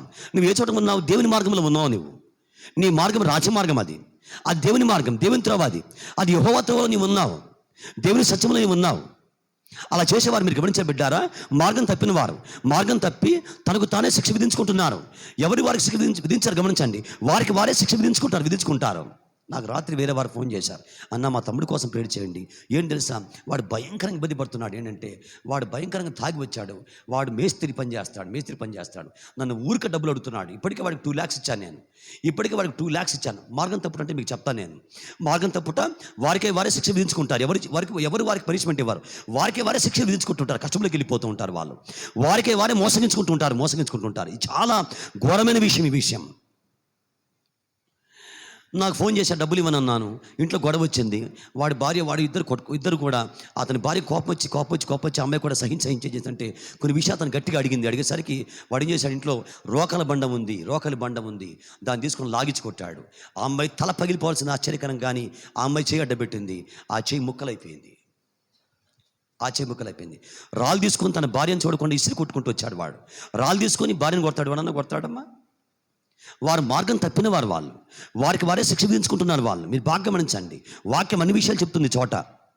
వారెవరు భేదం కలిగించేవారు, ఏకత్వాన్ని కోల్పోయిన వాడు ఏకంగా ఉండలేకపోతున్నవాడు. భార్య ఉంది, మంచిగానే ఉంది, ఆమె సహిస్తూ వచ్చింది. విస్తారంగా భయంకరంగా తాగుతున్నాడు. 1000 రూపాయలు సంపాదించుకుంటాడు. భయంకరంగా తాగింటికి వచ్చేస్తాడు. 1000 రూపీస్ సంపాదిస్తాడు రోజుకి వచ్చేసి. మంచి మేస్త్రి, అందరిని పెట్టి పని చేస్తాడు. ఎలాంటి వాడు తెలుసా గమనించండి, పనివాడినే తాగడం కోసం తీసుకుపోతా అంటాడు. పనివాడిని వీడు తీసుకుపోతా తాగడం కోసం. ఇక వాడే పని చేస్తాడు.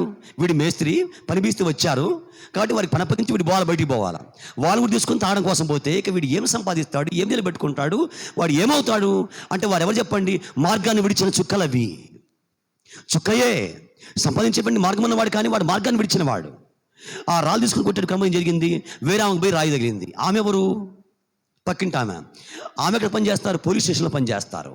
ఆ మాట పోలీసు వాళ్ళు వింటారు. వాళ్ళు కేసు ఫైల్ చేశారు. ఇప్పుడు వాళ్ళు ఏమన్నారు, ఈ చెయ్యి విరగంది తెలిసి కానీ చేసిన ఆ అమ్మాయి తన భార్య వాళ్ళ తమ్ముడు వచ్చేసి అమ్మాయిని తీసుకెళ్ళిపోయాడు. మా అక్కను కొడతామని అని చెప్పేసి, నీ అంత చూస్తారని చెప్పేసి మా ఇంటికి అని చెప్పి వాడు వెళ్ళిపోయాడు. తీసుకొని పోయాక పోలీసు వాళ్ళు చెప్పారు, ముందు నీ భార్యను తీసుకొని రమ్మన్నారు వీళ్ళు. ముందు నీ భార్యను తీసుకొని రాపన్నారు వీళ్ళు. అక్కడికి పోతేనేమో వాళ్ళు అంటారు, ఇక్కడికి పోతేనేమో వీళ్ళు ఏమంటున్నారు, సార్ కేసు కొట్టండి సార్, క్షమించండి. ఇవన్నీ కాదు, ముందు నీ భార్యను తీసుకొని రా. ఏంటి జీవితం, ఏంటి ఈ బ్రతికేంటి చెప్పండి. కష్టపడతాడు, 1000 రూపాయలు సంపాదిస్తాడు వాడు. మీరు బాగా థింక్ చేయండి. ఇలాంటి వారు మన కళ్ళ ముందు కనపడుతుంటారు. విశ్వాసాలు కూడా ఇలాంటి వారు ఉంటారు. వారు మార్గం తప్పిన వారు. పౌలు చెప్తున్నాడు, వారు ఎవరు భేదాన్ని కోరుకుంటారు, భేదాలు కలిగిస్తుంటారు. తిమోతితో చెప్పాడు, తిమోతితో ఇలాంటి వారికి దూరంగా ఉండు. వారు ఎవరు తెలుసా ఎందుకు దూరంగా ఉండాలి, మార్గం తప్పిన వాళ్ళు. వారికి వారే శిక్ష విధించుకుంటున్నారు. వారు పాపం చేస్తున్నారు వాళ్ళు. అందుకే మనం వాడికి దూరంగా ఉండు. చూడండి, పైకి రండి, వాక్యంలోకి రండి, చాలా బాగుంటుంది ఆ మాట. దేని బిడ్డ ఇలాంటి చోట మనం మిస్ అవుతుంటాం. గమనించండి, అక్కడ చెప్పిన మాట ఏంటి తెలుసా, ఈ విషయాలు సంఘానికి బాగా బోధించమన్నాడు, దృఢంగా చెప్పమన్నాడు తీతుకి చోట. అక్కడ 9వ వాక్యం చూడండి, అవివేక తర్కములు అంటే వ్యర్థమైన తర్కములు. అవివేక తర్కములు అంటే ఏంటి తెలుసా, వ్యర్థంగా తర్కించుకుంటూ ఉంటారు. వంశావళులు, వారెవరికి పుట్టారు, వీరెవరికి పుట్టారు కదా, బైబిల్లో వంశాలు ఉన్నాయి కదా, ఇదేంటిది ఇవన్నీ మనకు అవసరమా? దేవుడు చెప్పాడు నమ్ముతాం అంతే. దేవుడు చెప్పాడు, వాక్యం నమ్మాలా, వాక్యం రాశాడు, వాక్యం నమ్మాలా. అదెట్లా ఇదెట్లా దేవుడు తప్పు రాయాడు కదా, పొరపాటు చేస్తాడు బిడ్డారా. ఆ విశ్వాసం అన్నారంటే కొంచెం ఆ మాటకు అర్థం ఉంది. మన విశ్వాసం ప్రభు నమ్ముకున్న వారం మనం ఏం చేద్దాం, వాక్యం బలంగా నమ్మాలి. వాక్యం చెప్పింది నమ్మేసేయాలి. గమనించండి, ఎందుకోసమని ఆయన దేవుడు అబద్ధంతో ఆయన ఆడు, ఆయన ప్రేమగల మంచి తండ్రి. అమ్మ తన బిడ్డలతో అబద్ధం ఆడదు, వారికి అబద్ధం చెప్పదు. అబద్ధం చెప్పి వారిని పాడు చేయదు అమ్మ. వారికి నిజం చెప్పిద్ది, వారిని కాపాడుకుంటుంది. నిజం చెప్పి వారిని కాపాడుకుంటుంది. అబద్ధాలు చెప్పి వారిని పాడు చేయదు. దేవుడు కూడా గమనించండి, మనకు అబద్ధాలు చెప్పి ఆయన పాడు చేయడు.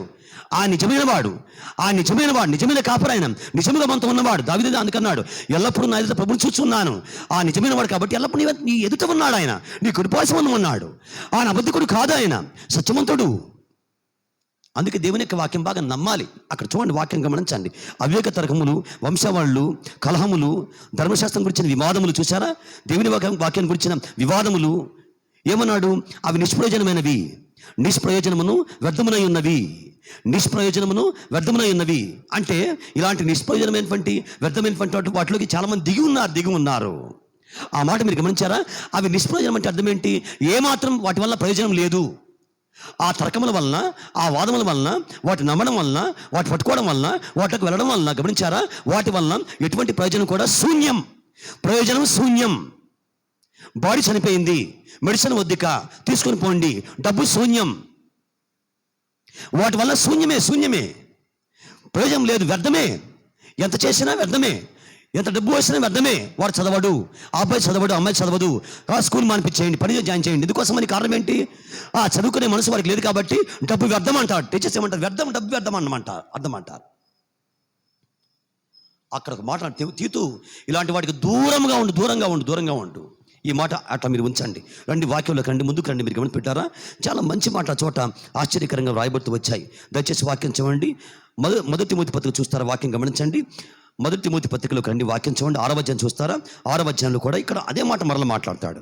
దేవుని ఆత్మ అదే మాట మరల పౌలు చేత పలికించుకుంటూ వచ్చింది. ఇవి చాలా బలమైన విషయములు. శ్రేష్టంగా ఉండాలంటే ఇలా చెప్పుకుంటూ వచ్చాడు. 6వ అధ్యాయం చూడండి. మొదటి తిమోతి పత్రిక 6వ అధ్యాయము 20వ వాక్యం చూస్తారా? ఓ తిమోతి, నాయన తిమోతి, ఓ కుమారుడా అని దేవుడు చెప్తున్నవాడు. ఓ తిమోతి, ఎంత బాగుంది కదా. ఓ అన్న, ఓ అక్క అంటారు కదా.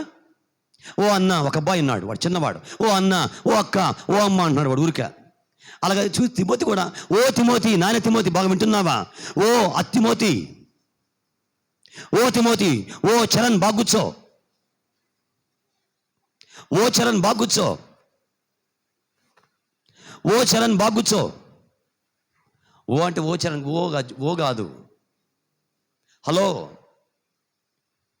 పదములు గమనించాలి. వాక్యం అందుకే ఆగింది చోట, నేను ఊరికి ఆగలేదు చోట. తిమోతి, ఓ తిమోతి, అర్థమవుతుందా? బీ కేర్ఫుల్, జాగ్రత్తగా ఉండు. నీకే చెప్పేది. బాగా పట్టించుకోవాలి, మాటలు బాగా తీసుకోవాలి, విశ్వాసం ఉంచాలి, బాగా పాటించాలి. తిమోతి, ఇక్కడ జారిపోతారు, ఇక్కడ పడిపోతారు. ఓ తిమోతి, ఇక్కడ చాలామంది పడిపోతారు, ఇక్కడ చాలామంది జారిపోతారు. ఇక్కడ నువ్వు కేర్ఫుల్గా ఉండాలి. ఓ తిమోతి, దేవుడిని కొన్ని అప్పగించాడు. కిందకల్లి వాక్యం గమనించండి. ఓ తిమోతి, నీకు అప్పగించమని దాన్ని కాపాడి. చూసారా? ఓ తిమోతి అంటే ఏంటి? నీకు దేవుడు కొన్ని అప్పగించాడు. ఎందుకు దూరంగా ఉండాలి? గమనించారా? ఎందుకు విశ్వాసం ఉంచాలి? దేవుడిని కొన్ని అప్పగించాడు. ఓ తిమోతి, నీకు అప్పగించమని దాన్ని కాపాడి. నీకేం అప్పగించాడు దేవుడు? నాకు పరిచర్య అప్పగించాడు. నీకేం అప్పగించాడు? నీ కుటుంబాన్ని అప్పగించాడు, నీకు జాబ్ అప్పగించాడు, నీకు పని అప్పగించాడు, నీకు నీ బిడ్డలను అప్పగించాడు దేవుడు. వాడిని కాపాడుకో. నీకు అప్పగించమని దాన్ని కాపాడి మీకు అప్పగించాడు దేవుడు. వాటి విషయాలు ఎట్లా మీరు కాపాడుకుంటున్నారు? దేవునికి అప్పగించాడు కొన్ని విషయాలు. వాటి ఎలా కాపాడుకుంటున్నావు? దేవుని ఆత్మ నీ వెంట ఉంది, వాటి కాపాడుకోవాలి. నీవు ఎలా కాపాడుకుంటావు? దేవునితో నీవు ఉండు. నీకు అప్పగించిన విషయాల్లో దేవుడు ఏం చెప్తున్నాడు? నీకు అప్పగించి చెప్తాడు ఆయన.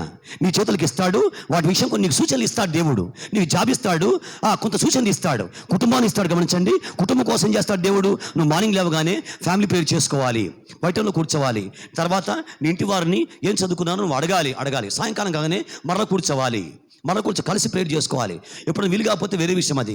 తర్వాత మరలా రాత్రి అయినా ఏ టైం అయినా కానీ కలిసి ప్రేయర్ చేసుకోవాలి, కలిసి కొన్ని విషయాలు పంచుకోవాలి, కలిసి మాట్లాడుకోవాలి, నీ బిడ్డలతో మాట్లాడుకోవాలి. వారు ఎలా ఉన్నారు, ఏది అవసరంగా ఉంది, వారికి అక్కడి ఏంటి గమనించండి. ఇవన్నీ గమనించండి, కాపాడుకుంటూ మిళితమై ఉంటాయి.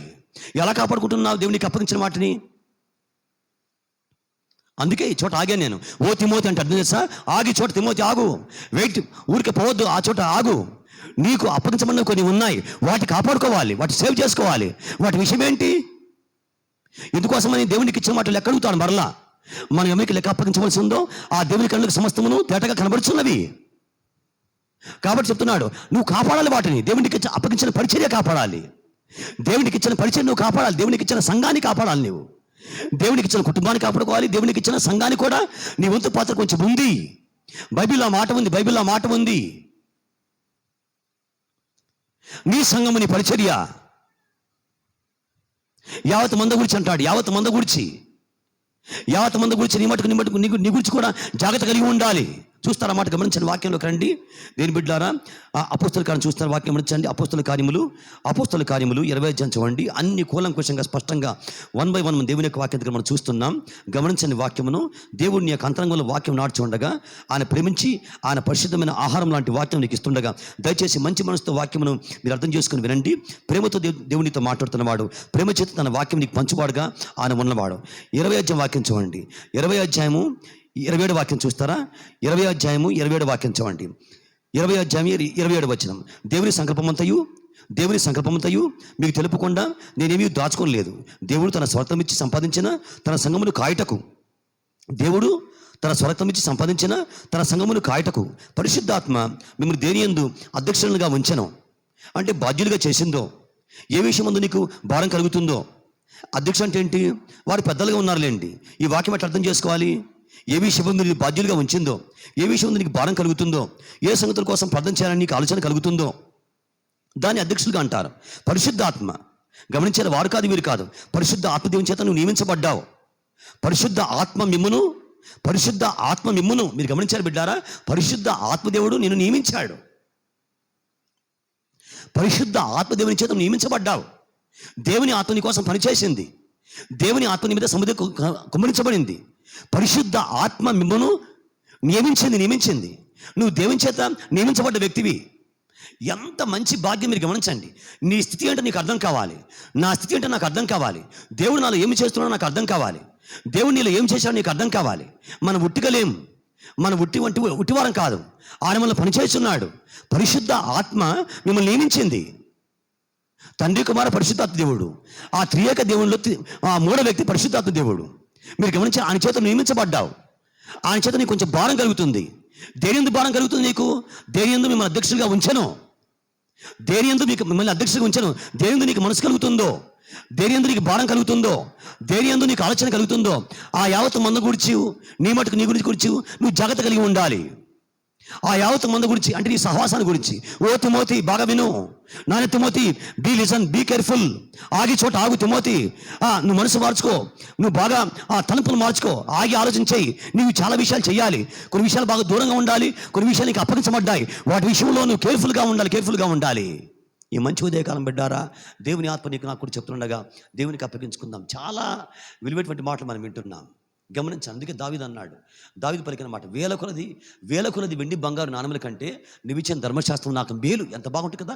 వాక్యం ఏంటంటే మనకు సమాధానం వచ్చింది, శాంతి వచ్చింది. నేను ఏం చేయాలా, ఎలా ఉండాలా? పరిశుద్ధాత్మ దేవుడు నన్ను నియమించాడా? నేను దేవుని చేత నియమించబడ్డానా? నేను దేవుని చేత నియమించబడితే విడిచేలా పోతాను నేను? దేవుని కోసం సేవకు వచ్చి చాలామంది వెనక్కి వెళ్ళిపోతారు. మీకు తెలుసా విషయం? దేవుని సేవకు వచ్చి ఆటంకాలు రాగా, అడ్డంకులు రాగా, సమస్యలు రాగా, కష్టాలు రాగా ఏం చేయాలి తెలుసా? వాటిని విడిచేసి వెళ్ళిపోతారు. అంటే వాడు చాలామంది ఉన్నారు. ఇక్కడ మన విజయ్ వాళ్ళ ఇంటి కింద, ఇజ్రాయల్ గారి అక్కడ ఇంటి కింద అప్పుడెప్పుడో మామగారు చేర్చిచ్చారు.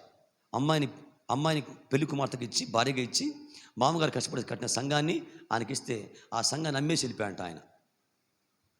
ఏంటి ఇదంతా? అతను పరలోకం పోతాడా? కష్టమైన విషయమే, బాధ కలిగించే విషయమే.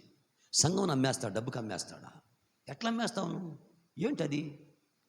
దాని వెనకాల ఏముంది? స్వరక్తం ఇచ్చి సంపాదించిన సంఘం అది. స్వరక్తం ఇచ్చి సంపాదించిన సంఘం అది. యేసయ్య రక్తం కార్చి సంపాదించుకున్న సంఘం. నువ్వెవడమ్మడానికి, నేనెవడమ్మడానికి? పరిచర్య చేయాలి, దానికి అప్పగించుకోవాలి. వచ్చి చాలామంది వెనకెళ్ళిపోతారు. దేని కారణం చేత? ఎందుకోసమని? దేవుని చేత నియమించబడ్డాను. నేను దేవుని చేత నియమించబడ్డాను. దేవుడు నాకు ఇది ఇచ్చాడు. అందుకే అన్నాడు, ఓ తిమోతి. ఆ పదం బైబిల్లో it's a different word. O Timothy. O అంటే ఏంటి గమనించండి. ఆగా చోట ఆగు, బాగా అర్థం చేసుకో విషయాన్ని. నీకు కొన్ని అప్పగించబడ్డాయి, వాటిని కాపాడి సేవ చేయాలి. నీవు దాన్ని సేవ చేయాలంటే కొన్ని విషయాలు దూరంగా ఉండాలి. శాంసన్ వాళ్ళ అమ్మకు చెప్పాడు, అమ్మ నువ్వు కొన్ని విషయాలు దూరంగా ఉండు. ఎందుకోసమని? నీ గర్భాన్ని కుమారుడు వేయబోతున్నాను నేను. ఆ వ్యక్తి ఆశ్చర్యకరంగా నా కోసం విడిపించేవాడుగా ఉంటాడు. కాబట్టి నువ్వు ద్రాక్షరసం కానీ మద్యం కానీ తాకూడదు అంటే ఏంటి? నువ్వు చాలా కేర్ఫుల్గా, పరిశుద్ధంగా నువ్వు జీవించాలి, ఉండాలి.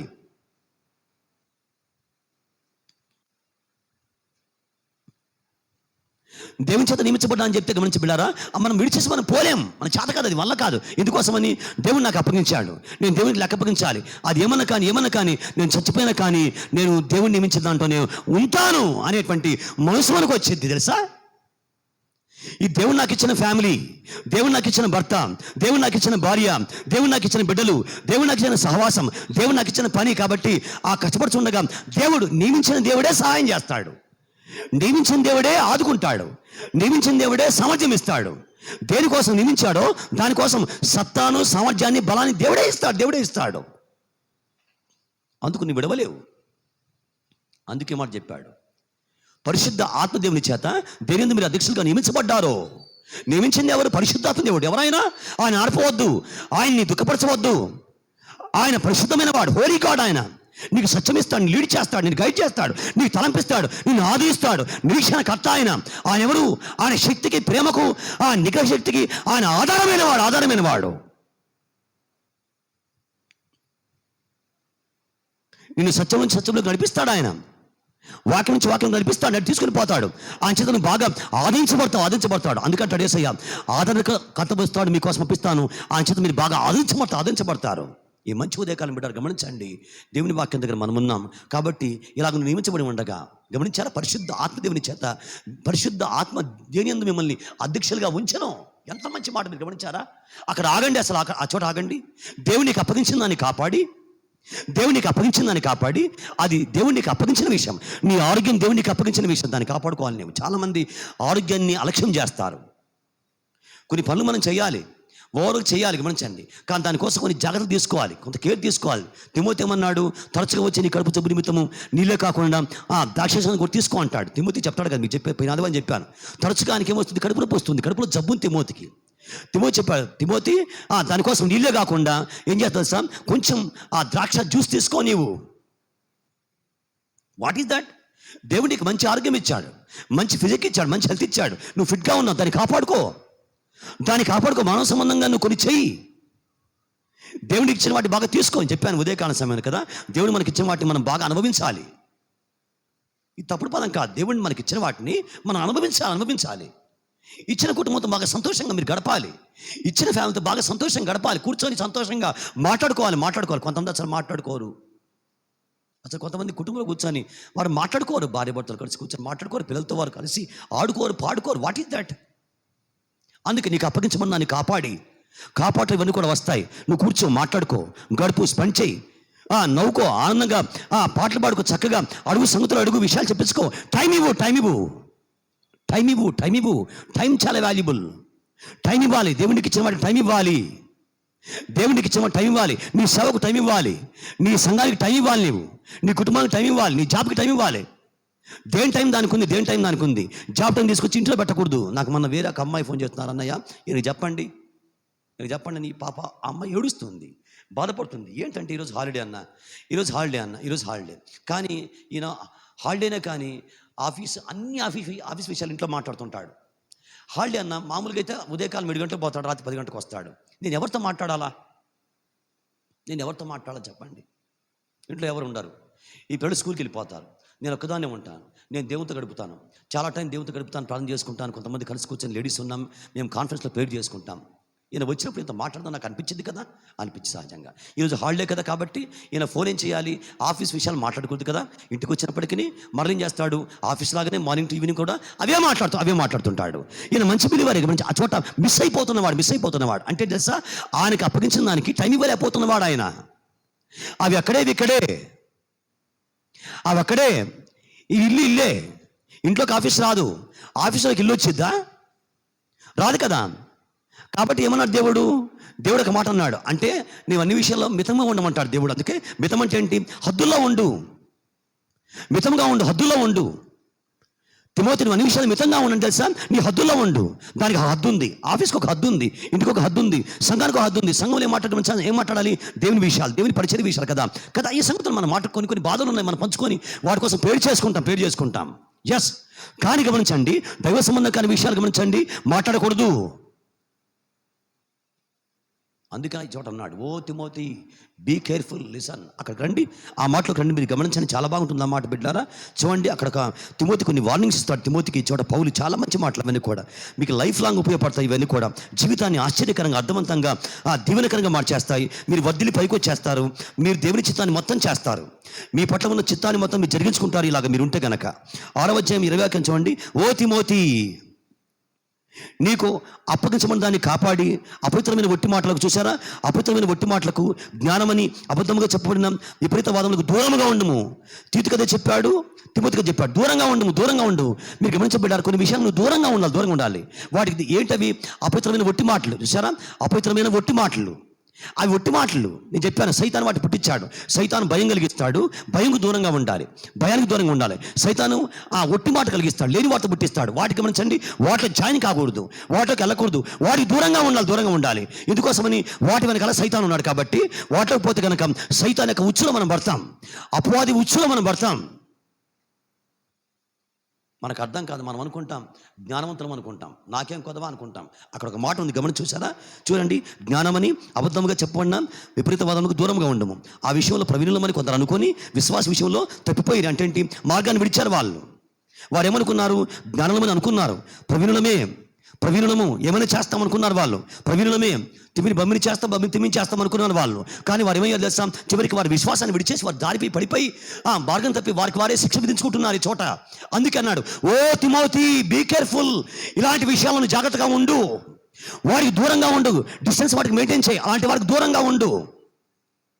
వాటి వెనకాల సైతాను ఉన్నాడు, వాటి వెనకాల వాడు ఉరిపట్టుకుని ఉన్నాడు. అపవాది ఉరి వాటి వెనకాల ఉంది, అపవాది ఉరి వాటి వెనకాల ఉంది, వాడు ఉరిపట్టుకుని ఉన్నాడు. అక్కడికి పోతాం, మనం జ్ఞానవంతులు అనుకుంటాం, గమనించండి, దాంట్లోకి ఇన్వాల్వ్ అవుతాం, తెలుసుకొని ఇన్వాల్వ్ అవుతాం. గమనించండి, దాంట్లో ఆశ్చర్యకరంగా అపవాది ఉత్సవమని పడిపోతాం, బాధపడతాం, వేదన పడతాం, నష్టపోతాం, లాస్ అవుతాం. పరిణామాలు కష్టంగా ఉంటాయి. ఈ మంచి ఉదయకాలం దేవుని సంగమా గమనించండి. కాబట్టి ఇలాంటి వాటికి దూరంగా ఉండాలి. ఎందుకు వెనుక చెప్పా అంటే, భయం అనే టాపిక్ వచ్చి వెనుక కూడా వచ్చాయి. కాబట్టి భయం దూరంగా ఉండు. ఎందుకోసమని, భయం వెనకాల దేవుడు లేడు, భయం వెనకాల దేవుడు లేడు, ధైర్యం వెనకాల దేవుడు ఉన్నాడు, భయం వెనకాల సైతాను ఉన్నాడు. అందుకే మీరు గమనించండి, వాక్యంలోకి రండి. హెబ్రీ పత్రిక 3వ అధ్యాయం చూడండి వాక్యమును. హెబ్రీ పత్రిక 3వ అధ్యాయం చూస్తారా? చోట వాక్యం మీరు గమనించండి, చదువుకున్న వాక్య భాగంలోకి రండి. 3వ అధ్యాయం 16వ వాక్యం చూడండి, చాలా మంచి మాట. 3వ అధ్యాయం 16వ వాక్యం గమనించండి. విని కోపం పుట్టించిన వారెవరు? మోషే చేత నడిపించబడి ఐగుప్తులో నుండి బయలుదేరి వచ్చిన వారందరే కదా. ఎవరి మీద 40 ఏళ్ళు ఆయనకు అప్పగించాను, ఎవరి మీద 40 ఏళ్ళు ఆయనకు అప్పగించాను. ఎంత బాధ కలిగించే మాట! ఎవరి మీద 40 ఏళ్ళు ఆయనకు అప్పగించాను. ఎప్పుడో జరిగిన విషయాలు పౌలుకి ఆశ్చర్యకరంగా పరిశుద్ధాత్మ దేవుడు బయలుపరుచుకుంటూ వచ్చాడు. దేవుడు అంట 40 ఏళ్ళు వారి మీద కోపగించాడంట. ఆ విషయం వాక్యంలో రాస్తే మనకు అర్థం కాలం. అందుకే వాక్యం చదవాలి. ఎవరి మీద 40 ఏళ్ళు ఆయనకు అప్పగించాను? మరి ఎలా నడిపించాడు దేవుడు? 40 ఏళ్ళు ఏం గురించి చెప్పండి అమ్మా?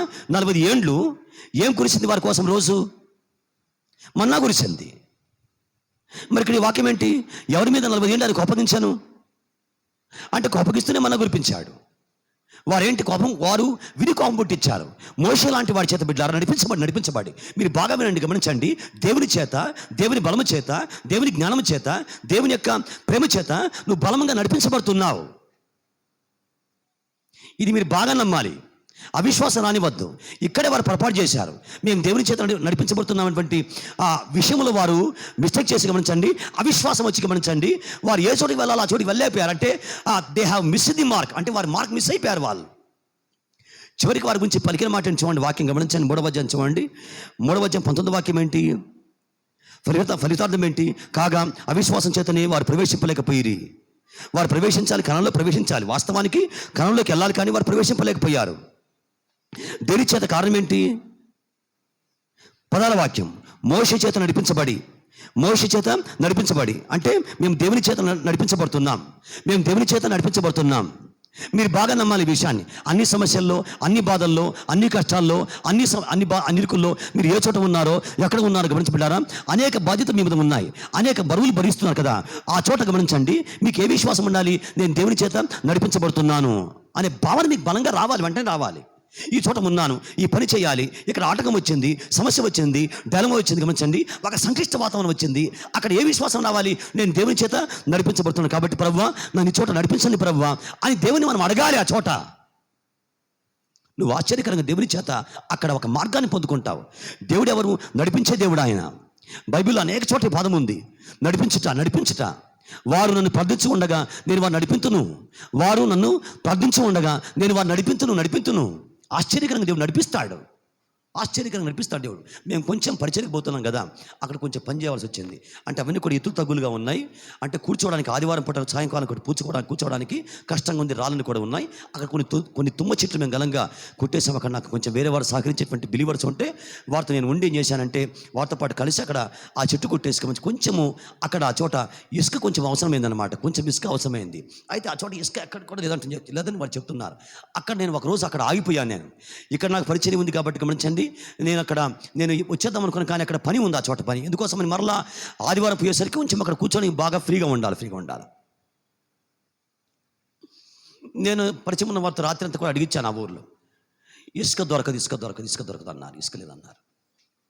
నేను మార్నింగ్ పూట ప్రార్థనలో కూర్చున్నాను. నాకు బాగా బాధ అనిపించింది. ప్రభు, వన్ డే వేస్ట్ అయిపోతుంది ప్రభు, కొంతమందిని అక్కడ ఆపాను, నేను పని పోతున్న వారిని ఆపేశాను, ఈరోజు పని చేయాలని చెప్పేసి ఆపాను. వారు పని పోద్ది పాపం, వారి పని లాస్ అయిపోతారు అని చెప్పేసి నేను బాధపడుతూ, ప్రభా నువ్వు ఉన్నావు నాతోటి, నువ్వు నాతో ఉన్నావు కాబట్టి ప్రభా నువ్వు ఆదుకుంటావు. ఇప్పుడు ఎట్లా ప్రభా, 1 డే లాస్ అయిపోతాం, వారు కిరాయిలు కోల్పోతారు, వారికి 1000 రూపాయలు 2000 వస్తాయి వారికి ఒక రోజుకి వచ్చేసి, లాస్ అయిపోతారు ప్రభా, కాబట్టి ఇది వద్దు ప్రభా, ఆదుకో ప్రభా అని చెప్పేసి నేనేం చేశాను అంటే, సరే వారు మాట్లాడుకుంటుంటే లోపలికి వచ్చి కూర్చొని ప్రార్థన చేసుకుంటూ ఉన్నాను. నేను బయటకు వచ్చాను, పోయిన వ్యక్తి వచ్చాడు, ఈ చోట ఇసుక దొరికిద్దంట, తీసుకొచ్చేస్తామని చెప్పేసి అని అన్నారు. అని మీరు గమనించండి బిడ్డారా, దేవుని చేత మనం నడిపించబడుతుంటాం, మనకు అర్థం కాదు ఆ విషయాలు కూడా. ఈ సంగతిలో వారు మిస్ అయిపోయారు. దాని చేత మీరు గమనించండి, ఎక్కడ ప్రవేశించాలో, ఎక్కడికి వెళ్ళాలో, దేవుని చిత్తంలో ఏ చోటికి వెళ్ళాలో ఆ చోటికి వారు వెళ్ళలేకపోయారు. యూదా ప్రాబ్లం కూడా ఇదే. యూదా ప్రాబ్లం కూడా గమనించారా? పేతురు ఏమన్నాడు? పేతురు యూదా గురించి ఒక మాట అన్నాడు, తన చోటికి పోవటకు యూదా తప్పిపోయి పోగొట్టుకునే మార్గం అంటాడు. తన చోటికి వెళ్ళవలసిన చోటికి పోలేక ఆయన తప్పిపోయి ఒక మార్గాన్ని కోల్పోయాడు. అంటే ఏంటి? నేను దేవుని చేత నడిపించబడుతున్నాను, యేసయ్య దేవుడు, ఆయన చేత ఆశ్చర్యకరంగా నేను నడిపించబడుతున్నాను, కాబట్టి నా జీవితం ధన్యమైద్ది, నా జీవితం బాగైపోద్ది, నా జీవితం ఆశ్చర్యకరంగా మేలుకరంగా మారిపోద్ది అనేటువంటి విశ్వాసాన్ని యూదా కోల్పోయిన కారణం చేత ఆయన మార్గాన్ని తప్పి తనకు తానే శిక్ష విధించుకొని ఆయన పాపం చేసిన వాడిగా మిగిలిపోతూ వచ్చాడు. ఇది మీరు బాగా నమ్మాలి. దేవుని సంఘం ఈ చోట మీరు ఆగండి, గమనించండి. అన్ని చోట్ల, అన్ని బాధలు ఎందు, అన్ని సమస్యలు ఎందు, అన్ని కష్టాలను గమనించండి. మీరు ఒక మాట బలంగా నమ్మాలి. ఏం తెలుసా? నేను దేవుని చేత, దేవుని ఆత్మచేత నేను నడిపించబడుతున్నాను. బైబిల్ ఒక మాట ఉంది, ఎందరైతే దేవుని ఆత్మచేత నడిపించబడుతురో వారందరూ దేవుని కుమారులు ఎందురు. అంటే ఏంటి? దేవుని ఆత్మచేత నడిపించబడతాను. దేవుని ఆత్మ రెడీగా ఉంటాడు, దేవుని ఆత్మ రెడీగా ఉంటాడు. దేనికోసమని? నేను లీడ్ చేయడం కోసం, నేను లీడ్ చేయడం కోసం రెడీగా ఉంటాడు, రెడీ ఉంటాడు. మీరు కంగారు పడవద్దు. ఆ చోట దేవుని ఆత్మని లీడ్ చేస్తాడు, నడిపిస్తాడు, జ్ఞానం ఇస్తాడు, ధైర్యం ఇస్తాడు, ఆశ్చర్యకరంగా ఆయన మార్గలోపం చేస్తాడు, నిన్ను అడుగులు వేయిస్తాడు. అడుగులు పడవు, కానీ మీరు గమనించండి, ఆశ్చర్యకరంగా ఏ దారిలోకి వెళ్ళాలో అడుగులు ఆ దారిలోకి వెళ్ళిపోతాయి. వై? బికాస్ మన వెనకాల ఆయన ఉన్నాడు. అదే మాట దెబోరా పలికింది, బారాకు, యెహోవానికి ముందుగా బయలుదేరుచున్నాడు కదా, కాబట్టి గో ఫార్వర్డ్, ముందుకెళ్ళు. ఆ విశ్వాసం కావాలి. మరి బారాకు చూసిందా? యెహోవాను చూసిందా? బారాకు సేమే, దెబోరా సేమే. గమనించండి, దెబోరా చూసిందా? యెహోవా బారాకు కంటే ముందుగా బయలుదేరిపోవడం చూసిందా? మీరు ఈ చోట నాకు చెప్పాలి, ఆన్సర్ చెప్పాలి. బారాకు బలంగా చెప్తుంది, యెహోవా నీకు ముందుగా బయలుదేరుచున్నాడు కదా, కాబట్టి ముందుకెళ్ళు. సరే మీరు చెప్పండి, దెబోరా, దేవుడు బారాకు కంటే ముందుగా బయలుదేరడం దెబోరా చూసిందా? చూడలా. మరి ఎలా నమ్మింది ఆమె? విశ్వాసం. బారాకి ప్రాబ్లం ఏంటి? అవిశ్వాసం. బారాకు కూడా సమాచారం ఉంది, బారాకు కూడా నమ్మగలడు.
అని మీరు గమనించారు బిడ్డారా. మోషే సీనాయి కొండ మీద ఉన్నాడు. మోషే సీనాయి కొండ మీద కిందికి వచ్చిన తర్వాత ఆ చోట మోషే పలకలు పగొడతాడు. పలకలు పిచ్చి కోపం వచ్చి పలకలు పగొడతాడు. మోషే సాత్వికమైన వాడు, చాలా సాత్వికుడు ఆయన. అంత కోపం వచ్చి దేవుడే 40 రోజులు కష్టపడి రాసిన పలకలు పగొట్టాడంటే మీరు చెప్పండి ఎంతో కోపం వచ్చింది. అక్కడ ఒక మాట మాట్లాడతాడు అహరోన్ తోటి. వారు ఏం పాపం చేశారని చెప్పేసి వారిని నీవు విచ్చలవిడిగా వదిలిపెట్టేశావు. మోషే అడుగుతాడు, అహరోన్ నీకు అప్పగించాను కదా, వారు ఏం పాపం చేశారని చెప్పేసి వారిని నీవు విచ్చలవిడిగా తినడానికి వదిలేశావు. అంటే అహరోనుకు దేవుడిచ్చిన వాటి యొక్క విలువ తెలియదు అతనికి. విచ్చలవిడిగా వాటిని వాడుకుంటున్నాడు ఆయన. ఆ పదం బైబిల్ ఆ చోట వాయబడి ఉంది. టైం అయిపోయింది నాకు. చాలా ఇద్దరు వాదించుకుంటారు. మోషే తమ్ముడు అహరోన్ అన్న దేవుని చిత్తం ఇద్దరు సేవకు వచ్చారు. మోషే అడుగుతున్నాడు, వారు ఏం పాపం చేశారు, వారు నీకు ఏం దుష్కారం చేశారు, వారు ఎందుకు విచ్చలవిడిగా వదిలేశావు నీవు? దేవునికి ఇచ్చిన వాటికి విలువ నీకు తెలియదా? దేవుడు నీకు వాటి అప్పగించాడు కదా, నువ్వు వాటిని కాపాడుకోవాలి. నువ్వు ఆ పని చేశావు కాబట్టి వారు ఏం చేశారు, ఒక దూరం చేశారు. అందుకని ఓ తిమోతి నువ్వు కూడా దూరం చేసే అవకాశం ఉంది. నువ్వు కూడా జారిపడిపో. అలాగ అనుకొని చాలామంది వారు పడిపోయి వారే శిక్ష విధించుకొని మార్గాన్ని విడిచి వారు పాపం చేస్తున్నారు. తిమోతి, ఈ మంచి ఉదయకాలం బిడ్డలారా గమనించండి. దేవుడు చాలా ప్రేమగలవాడు. రండి వాక్యంలోకి రండి. మనం బాగా ఆ సంగతి నమ్మాలి. దేవుని చేత నడిపించబడుతున్నామని నమ్మాలి. హెబ్రీ పత్రిక చూడండి, వాక్యం మీరు గమనించండి. హెబ్రీ పత్రిక 3వ అధ్యాయం చూస్తారు వాక్యమును. హెబ్రీ పత్రిక 3వ అధ్యాయం మీరు గమనించండి. 3వ అధ్యాయంలో ఆ మాట మనం చూడగలం. మీ చోట గమనించండి. 17వ వాక్యం చూడండి. ఎవరి మీద ఆయన 40 ఏళ్ళు నాకు అప్పగించాను, పాపం చేసిన వారి మీదనే కదా వారి శవములు అరణ్యంలో రాలిపోయాను. ఇవి బాగా బాధ కలిగించే విషయం పెట్టారా. వారికి జరిగిన విషయాలు ఇవన్నీ కూడా మీరు గమనించండి. వాటి మీరు పట్టించుకోవద్దు. కానీ వారు అక్కడ ఏమి చేయలేపారో ఆ విషయం మనం చేయకూడదు. తన విశ్రాంతిలో ప్రవేశింపరని ఎవరిని గురించి ప్రమాణం చేశాను? అవిధేయులైన వారిని గురించే కదా. వారికి ఎందుకు అవిధేయత వచ్చింది? వారు అవిధేయులయ్యారు. వారు ఎందుకు అవిధేయులయ్యారు? చూసారా, అవిశ్వాసం చేత అవిధేయత వచ్చింది. అవిధేయతగా చూసారా బిడ్డారా, కవల పిల్లలు అంట. కవల పిల్లలు ట్విన్స్. అవిశ్వాసం అవిధేయత కవల పిల్లలు. పాపం భయము కవల పిల్లలు. పాపము భయము సాకులు ఇవన్నీ కూడా కవల పిల్లలు. చూసారా, ఏదైనా తోటలో పాపం వచ్చింది, భయం వచ్చింది, సాకులు వచ్చాయి. ఇదిగో నువ్వు అన్న. అప్పుడు దాకా ఇద్దరు కలిసి ఉన్నారు. అప్పుడు దాకా ఆదాము అవ్వ బాగా మాట్లాడుకున్నారు, కలిసి ఉన్నారు. ఎంత మంచివాడు, ఎంత ప్రేమగలవాడు, నేను నాకు ఇచ్చాడని ఈయన ఇద్దరు కూడా మాట్లాడుకొని బాగా నవ్వుకొని కదా చక్కగా ఉన్నారు. ఆ పాపం చేయగానే ఏమని చేశారు? నువ్వు నాకు ఇచ్చిన ఈ స్త్రీ అన్నాడు. పాపము, సాకు, భయము అవి కూడా కవల పిల్లలే, ట్విన్స్ అనమాట. అవన్నీ కూడా అవిశ్వాసం అవిధేయత బిడ్డారా. అవిధేయత ఉంటే అవిశ్వాసం వచ్చేది, అవిశ్వాసం ఉంటే అవిధేయత వచ్చేది. మీరు గమనించారు. అందుకోసమని అవిశ్వాసం పక్కన పెట్టేసేయండి, విశ్వాసం చేద్దాం. ఎందుకోసమని? కారణం ఏంటి? ఒకటే మూలం, దేవుని చేత నడిపించబడుతున్నావు. వారు మోషే చేత నడిపించబడి, అంటే దేవుని చేత, సాక్షాత్తు దేవుని చేత వారు బలముగా నడిపించబడుతున్నారు. వాళ్ళు పగలు మేఘస్తంభం, రాత్రి అగ్నిస్తంభం. సాక్షాత్తు నువ్వు కూడా దేవుని చేతనే నడిపించబడుతున్నావు. డౌట్ వద్దు, అనుమానం వద్దు, అవిశ్వాసం వద్దు, భయం వద్దు, సందేహం వద్దు. అప్పుడు ఆశ్చర్యకరంగా నువ్వు దేవునిలో ప్రవేశించాలో, ఎక్కడికి వెళ్ళాలో, దేవుని చేత ఏ వాగ్దానం పొందుకోవాలో, ఏ వాగ్దానంలో ప్రవేశించాలో, ఏ విషయంలో ప్రవేశించాలో అందులో ప్రవేశిస్తావు. దేవుడు నీకు సహాయం చేస్తాడు. దేవుడు మొత్తం ఉండి అలాంటి విశ్వాసాన్ని కలిగించి వీటికి దూరంగా ఉండాలో వాటికి దూరంగా ఉండి, ఏ సంగతులు దేవుడు మనకి ఇచ్చాడో వాటిని కాపాడుకునేటువంటి వారుగా మనం ముందులాగన కాపాడుకోవడం. నీ విశ్వాసాన్ని కాపాడుకో. పౌలు చెప్తాడు, తిమోతి, నా విశ్వాసాన్ని కాపాడుకున్నాను నేను. దేవునికి ఇచ్చిన విశ్వాసాన్ని కాపాడుకో. అది మంచి విశ్వాసం, అది బలమైన విశ్వాసం. నువ్వు బాగా విశ్వాసం ఉంచగలవు, అందరికంటే బాగా విశ్వాసం ఉంచగలవు. విశ్వాసం అందరికీ లేదంటాడు పౌలు. విశ్వాసం అందరికీ లేదు. నీకు బాగా విశ్వాసం ఉంది, నువ్వు బాగా నమ్ముతావు. ఆ చిన్నపిల్లవాడు వాళ్ళకి దేవుని నమ్మేస్తావు. చిన్నపిల్లవాళ్ళలాగా నమ్మేస్తావు దేవుణ్ణి. అదే మంచిది, అదే రైట్. అలాగే నమ్మాలి. మనం చిన్నపిల్లవాళ్ళలాగా దేవుని నమ్మేసేయాలి. చిన్నపిల్లలు అమ్మ నాన్న నమ్మేస్తారు, పోదామని నమ్మేస్తారు అంతే. అలాగే దేవుని నమ్మాలి. అక్కడే దేవుని కార్యం దాగి ఉంది. దానికోసం దేవుడు వెయిట్ చేస్తాడు. అనుమానం లేకుండా, సందేహం లేకుండా దేవుని గమనించండి. మనం నిష్కల్మషంగా, నిస్సందేహితంగా దేవుని నమ్మాలి. దాన్ని కోరుకుంటాడు దేవుడు. దాని చేత ఆశ్చర్యకరంగా విశ్వాసాన్ని బట్టి వారు రాజ్యములు జయించారు, సింహాలను మూసి పడవేశారు, అగ్నిబలం చల్లార్చారు. తల మంచి మన కళ్ళు మూసుకొని దేవునికి అప్పగించుకొని ప్రార్థన మనం చేసుకుందాం. దేవుని వాక్యానికి అప్పగించుకుందాం. దయచేసి దేవుని సంగమా, మనమందరూ కూడా ఈ మంచి ఉదయకాల సమయం పరిశుద్ధమైన శిలువ రక్తము యేసయ్య శరీరంలోకి వస్తుండగా దేవుని వాక్యానికి అప్పగించుకుందాం.